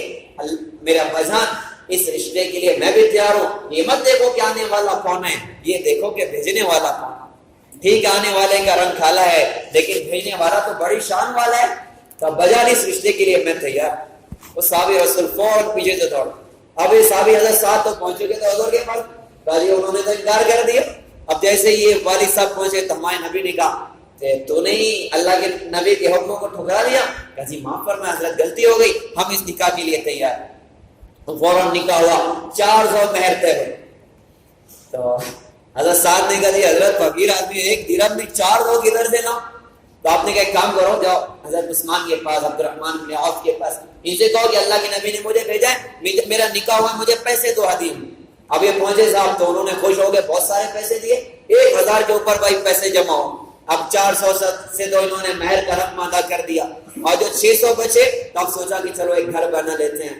سوچو تو صحیح ایک دولہے کے دل کا کیا ارمان ہوگا جس کو یہ امید بھی نہیں تھی کہ خوبصورت اور جیسی بیوی مل جائے گی، نکاح ہو رہا ہے صاحب اور خوبصورت بیوی مل رہی ہے اور سارے پیسے ہو گئے، اب گھر بھی بنانے ہیں اور نکاح کی تیاریاں بھی ہیں اور کپڑے بھی ہیں اور دوسرے سامان بھی ہیں۔ وہ خوشی خوشی بازار میں داخل ہوئے سامان خریدنے کے لیے، تو بازار میں آواز لگ رہی تھی کہ اللہ کے بندوں اللہ کے دین کے لیے مدد چاہیے اور اللہ کے راستے میں نکلنا ہے۔ اللہ کے بندے نے جب یہ بات سنی تو پیر زمین پر جم گئے اور آسمان کی طرف نظریں اٹھا کر گویا کہ اللہ پاک سے کہہ رہے ہیں کہ اللہ میرا مال آج میری خواہش پہ نہیں لگے گا، میری چاہت پہ نہیں لگے گا، اب تو میرا مال وہاں لگے گا جہاں لگنے سے تو راضی ہو، تیرا رسول راضی ہو جائے۔ سامان خریدا اللہ کے راستے کا، تلواریں لی اور ڈھال لی اور سامان خریدا، گھوڑا بھی ہے اور منہ پر نقاب لگا کے صحابہ کی جماعت میں آ گئے۔ اب وہ آ گئے، کسی نے کہا بھائی یہ کون ہے جو نقاب لگا کے آیا ہوا ہے؟ حضرت علی نے کہا بھائی چھوڑ دو، کوئی آیا ہوگا بیچارہ مخلص بندہ، کیوں ٹینشن میں آتے ہو؟ خیر صاحب اللہ کے راستے میں جماعت نکلی اور جب دشمنوں سے مقابلہ ہوا تو اللہ کے نبی کے قریب قریب حضرت سعد اللہ کے نبی کے قریب قریب لڑ رہے تھے دشمنوں سے۔ اچانک جو ان کے گھوڑے کو تیر وغیرہ لگا، یہ گھوڑے سے نیچے گرے تو ان کے ہاتھ کا کپڑا ان کے ہاتھوں سے ہٹا اور کالی کالی کلائیوں پر ہمارے نبی کی نظر پڑی۔ آپ نے دیکھا تو کہا مجھے لگتا ہے کہ تم سعد ہو، تو چہرے سے کپڑا ہٹا کے کہا اللہ کے نبی میں سعد ہوں۔ تو ہمارے نبی نے فرمایا سعد تجھے جنت مبارک ہو۔ اور اس کے بعد وہ جو لڑنا شروع کیا، لڑتے لڑتے کئی زخم آئے، نیچے گرے اور شہید ہو گئے۔ ہمارے نبی کا جب ان پر گزر ہوا تو آپ نے ان کو دیکھا تو آپ کی آنکھوں میں آنسو آ گئے، آپ رونے لگے۔ رونے کے تھوڑی دیر بعد آپ مسکرانے لگے، اور مسکرانے کے تھوڑی دیر کے بعد ہمارے نبی نے اپنا چہرہ پھیر لیا۔ تو صحابہ نے کہا جو حضور 3 عجیب عجیب باتیں ہم نے دیکھی، ایک تو آپ پہلے روئے، پھر آپ ہنسے، پھر آپ نے اپنا چہرہ پھیر لیا۔ تو ہمارے نبی نے کہا کہ ہم اپنے صحابی کی قربانی پر رویا تھا، کیا جذبہ ہوگا اس کے دل کے اندر میں کہ زندگی آباد ہونی ہے اور خوبصورت بیوی نکاح کے اندر میں اس کی قربانی پر رویا، اور جو میں ہنسا اس کا درجہ اللہ کی بارگاہ میں دیکھ کر مجھے ہنسی آ گئی، اور جو میں نے اپنا چہرہ شرم سے پھیرا تو میں نے دیکھا کہ سعد کی جنت کی حوریں دوڑتے ہوئے سعد کے استقبال کے لیے آ رہی ہیں، اور دوڑنے میں ایک حور کی پنڈلی کا کپڑا اس کی پنڈلی سے ہٹ گیا، تو میں نے حیا کی وجہ سے چہرہ پھیر لیا، اور پھر صحابہ سے کہا جاؤ جا کر سعد کی بیوی سے کہنا کہ اللہ نے مجھ سے بہتر بیوی اس کو جنت کے اندر میں عطا کر دی ہے۔ تو صحابہ نے اپنے جذبات کو قربان کر دیا، اپنی چاہتوں کو قربان کر دیا، اور مکہ اور مدینہ ان علاقوں کو چھوڑ کر دنیا کے ملکوں کے اندر میں چلے۔ آخر کے بعد تابعین ہیں اور تبع تابعین ہیں اور بزرگان دین ہیں، ایسے ایسے نوجوان پیدا ہوئے پیارے بھائی ہماری تاریخ کے اندر میں کہ جنہوں نے اپنی جوانیاں دین کے نام پہ کھلا دی، جنہوں نے اپنی جوانی اللہ کے دین کے نام پہ قربان کر دی۔ آج دنیا میں مسلمانوں کو پیسے کی زیادہ ضرورت نہیں ہے، حکومت کی زیادہ ضرورت نہیں ہے، آج دنیا میں مسلمانوں کو پھر کسی طارق بن زیاد کی ضرورت ہے، پھر کسی محمد بن قاسم جیسے نوجوان کی ضرورت ہے، پھر کسی موسیٰ بن نصیر جیسے نوجوان کی ضرورت ہے، پھر سے کسی سفیان ثوری جیسے نوجوان کی ضرورت ہے۔ یہ کیسے نوجوان تھے؟ یہ وہ نوجوان تھے جو جیتے اللہ کے دین کے لیے تھے، جو مرتے اللہ کے دین کے لیے تھے۔ 18 سال کا نوجوان ہندوستان آتا ہے محمد بن قاسم، اور سارے بر صغیر میں اللہ کا پرچم لہراتا ہے، اور 16 سال کا نوجوان طارق بن زیاد اسپین پہنچتا ہے ساتھیوں کے ساتھ میں، اور پورے اسپین پہ اللہ کا کلمہ زندہ ہوتا ہے، اور 900 سال تک مسلمانوں کی حکومت قائم ہوتی ہے۔ سفیان ثوری اپنی زندگی کھپاتا اللہ کے دین کی نسبت پر۔ عبداللہ بن مبارک یہ وہ نوجوان جنہوں نے جوانی کھپائی اللہ پاک کے دین کی نسبت پر۔ میرے پیارے بھائیوں، انہوں نے اپنی زندگی کا مقصد دین کو بنایا، اور محنت کر کے دنیا سے تو قربانی دے کے چلے گئے، ان کو گئے ہوئے 1200 سال گزر گیا، 1300 سال گزر گیا، لیکن آج تک دنیا انہیں یاد کرتی ہے۔ ایک سفیان ثوری 1300 سال پہلے آیا، آج پوری دنیا اس کو پہچانتی ہے اور جانتی ہے اور یاد کرتی ہے۔ اس 1300 سالہ زندگی میں کتنے سفیان دنیا میں مقصد زندگی دنیا کو بنایا، اور چاہت کو پورا کرنا مقصد زندگی بنایا، مرخب کے دنیا سے چلے گئے کوئی نہیں جانتا، لیکن 1300 سال پہلے آنے والے سفیان کو آج دنیا جانتی ہے، 1300 سال پہلے آنے والے محمد بن قاسم کو دنیا جانتی، طارق بن زیاد کو دنیا جانتی ہے۔ میرے پیارے بھائیوں، آج ضرورت اس بات کی ہے کہ ہم بھی اپنی زندگیاں اللہ کے دین کے نام پہ کھپائیں۔ ماشاءاللہ اس میں بہت سارے کلمہ ہیں۔ ہمارا دین ہم کو پڑھائی سے نہیں روکتا، ہمارا دین ہم کو کاروبار سے نہیں روکتا، ہم کاروبار کریں، ہم اپنی پڑھائیاں کریں، لیکن مقصد زندگی بنا دین پر چلنا اور اللہ کے دین کو دنیا کے اندر میں زندہ کرنا۔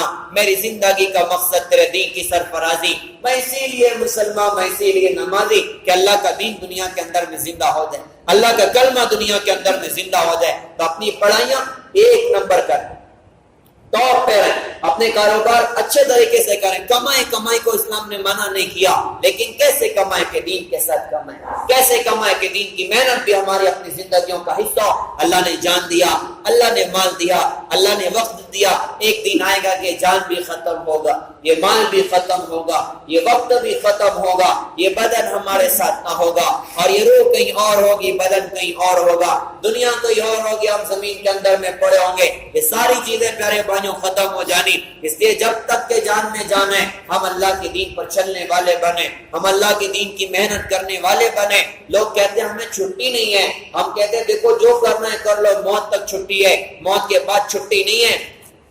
کوئی فارغ ہے مرنے کے بعد؟ ارے کوئی فارغ ہے مرنے کے بعد؟ کوئی فارغ نہیں ہے، سارے لوگ قبر میں بزی ہیں، جتنے مر گئے سب بزی ہیں، یا تو عذاب ہے یا تو جنت کا باغ ان کی قبر بنی، یا تو عذاب ہو رہا ہے جنت کا باغ ان کی قبر بنی ہوئی ہے۔ کوئی فارغ نہیں ہوتا مرنے کے بعد، مرنے سے پہلے پیارے بھائیوں ہم سب فارغ ہیں۔ جتنی لمبی چھلانگ لگانا ہے لگا لیں، جتنی محنت کرنا ہے کر لیں، جتنے نیک عمل کرنا ہے کر لیں۔ ایک دن آئے گا ہم کرنا چاہیں گے نہیں کر پائیں گے، چلنا چاہیں گے نہیں چل پائیں گے، بولنا چاہیں گے نہیں بول پائیں گے، اور جنازے گھروں سے اٹھ جائیں گے۔ تو بھائی آج اللہ پاک نے زندگی عطا فرمائی، اور پوری دنیا میں ماشاءاللہ اللہ کا فضل ہے کہ ایک عمومی انداز سے، ایک عمومی طرز سے ماشاءاللہ دین کی محنت ہو رہی، اور محنت کرنے والے کہاں سے کہاں پہنچ رہے اور ساری دنیا کو روند رہے اور دنیا کے ملکوں میں جا رہا اللہ کا پیغام لے کر. آج بھی ماشاءاللہ جیسے ایک نوجوان محمد بن قاسم میں تھے, ایک نوجوان طارق بن زیاد آئے تھے. آج بھی ماشاءاللہ دنیا کے اندر میں ایسے لوگ ہیں جو 50 سال پہلے نوجوان تھے, جو 30 سال 40 سال پہلے نوجوان تھے, 60 سال پہلے نوجوان تھے, اور انہوں نے اپنی نوجوانی کو اللہ کے دین کی سربلندی کے اندر میں لگانا شروع کیا. اور چلتے چلتے چلتے چلتے وہ اپنی جوانی کو بھلا گئے اور جوانی کے کالے کالے بال سفیدی کے اندر میں بدل گئے اور آج تک وہ اللہ کے دین کی خدمت میں ماشاءاللہ چل رہے ہیں. ایک بڑا خوبصورت قافلہ ہمارا اپنا ملک کا گزرا کہ جس قافلے میں ایسے لوگ پیدا ہوئے جنہوں نے دنیا کو ہلا کے رکھ دیا, جنہوں نے دنیا کے ملکوں میں اللہ کا پیغام پہنچا کے رکھ دیا. جس میں مولانا الیاس صاحب رحمۃ اللہ علیہ, مولانا یوسف صاحب رحمۃ اللہ علیہ, مولانا انعام الحسن صاحب رحمۃ اللہ علیہ, مولانا عمر صاحب پالنپوری رحمۃ اللہ علیہ, قاری طیب صاحب رحمۃ اللہ علیہ, اور مولانا اظہار صاحب رحمۃ اللہ علیہ, قاری ظہیر صاحب رحمۃ اللہ علیہ. ایسے ایک بڑا قافلہ ان احباب کا اپنی زندگی اور اپنی جوانی وہ کھپاتے کھپاتے کھپاتے ماشاءاللہ اللہ کے پیغام کو دنیا میں پہنچاتے ہوئے وہ کسی زمین پر انتقال ہوا, وہ زمین کی چادر اوڑھ کے زمین میں دفن ہو گئے, لیکن دنیا میں اللہ کے دین کا ڈنکا بجا دیا. اور ماشاءاللہ اسی قافلے کے لوگ آج بھی دنیا کے اندر میں موجود ہیں جو ان کے ساتھ رہے, جو ان کے ساتھ اللہ کے راستے کی نسبتوں میں اپنے آپ کو کھپاتے رہے, اور ان سے سیکھا جوانیاں کھپانا, اور ان سے سیکھا نبی کے اخلاق, اور ان سے سیکھا نبی کا اخلاص, اور ان سے سیکھا نبی کی دعوت, اور اس دعوت پر اپنی زندگیاں کھپاتے کھپاتے آج بھی ماشاءاللہ دنیا کے اندر میں چل رہے ہیں. ہمارے سارے اکابرین اس وقت دنیا میں پھر رہے ہیں اللہ کے دین کے زندہ کرنے کی نسبتوں پر. پیارے بھائیوں, یہ تو بہت کچھ کر رہے ہیں, اور نہ ہم بھی اس قافلے کے پیچھے چل پائیں, اور نہ ہم بھی ان کے ساتھ میں دین کی محنتوں میں اور قربانیوں میں چل پڑیں, تاکہ اللہ پاک دنیا میں ہمارے ذریعے سے اپنے دین کو زندہ کریں, اور آخرت میں جب ہم اٹھیں تو نبیوں کی شان کے ساتھ اٹھیں, اور لاکھوں کی ہدایت کے سامان بن کے اٹھیں, اور لاکھوں کو جنت میں جانے کا ذریعہ بن کے اٹھیں, کہ جب ہم جنت میں جائیں تو لاکھوں کا قافلہ ہمارے ساتھ جنت میں ہمارے پیچھے پیچھے جا رہا. بتاؤ تو صحیح, اللہ کے نبی کتنا خوش ہوں گے. ایک ماں کا بیٹا ہو جائے, کوئی لا کے ملا دے, ماں کتنی دعائیں دیتی ہے. نبی کہ ایک امتی ہمارے ذریعے سے جنت میں جائے, نبی کتنا خوش ہو جائیں, نبی کتنا خوش ہو جائیں گے. اور جب یہ کارگزاری بنے گی کہ لاکھوں کی ہدایت کا سامان بن کے آپ کا یہ امت یہاں پر آ رہے ہیں, بتاؤ تو صحیح, کارگزاری دیکھ کر نبی گلے لگائیں گے نہیں لگائیں گے؟ نبی اپنے ہاتھوں سے آبے کو اثر پلائیں گے نہیں پلائیں گے؟ تو نبی کے ہاتھ سے آبے کو اثر پینے کا راستہ, اور نبی کے گلے لگنے کا راستہ, اور نبی کے ساتھ جنت الفردوس کے داخلے کا راستہ یہ ہے کہ اپنے جان مال صلاحیتوں کو اللہ کے دین کے نام پہ کھپایا جائے. تو بھائی انہی نسبتوں پر ماشاءاللہ جوڑ ہیں اور اجتماعات ہیں اور جماعتوں کی نقل حرکت اور مقام. اے نبی جی ہو کرم کی ایک نظر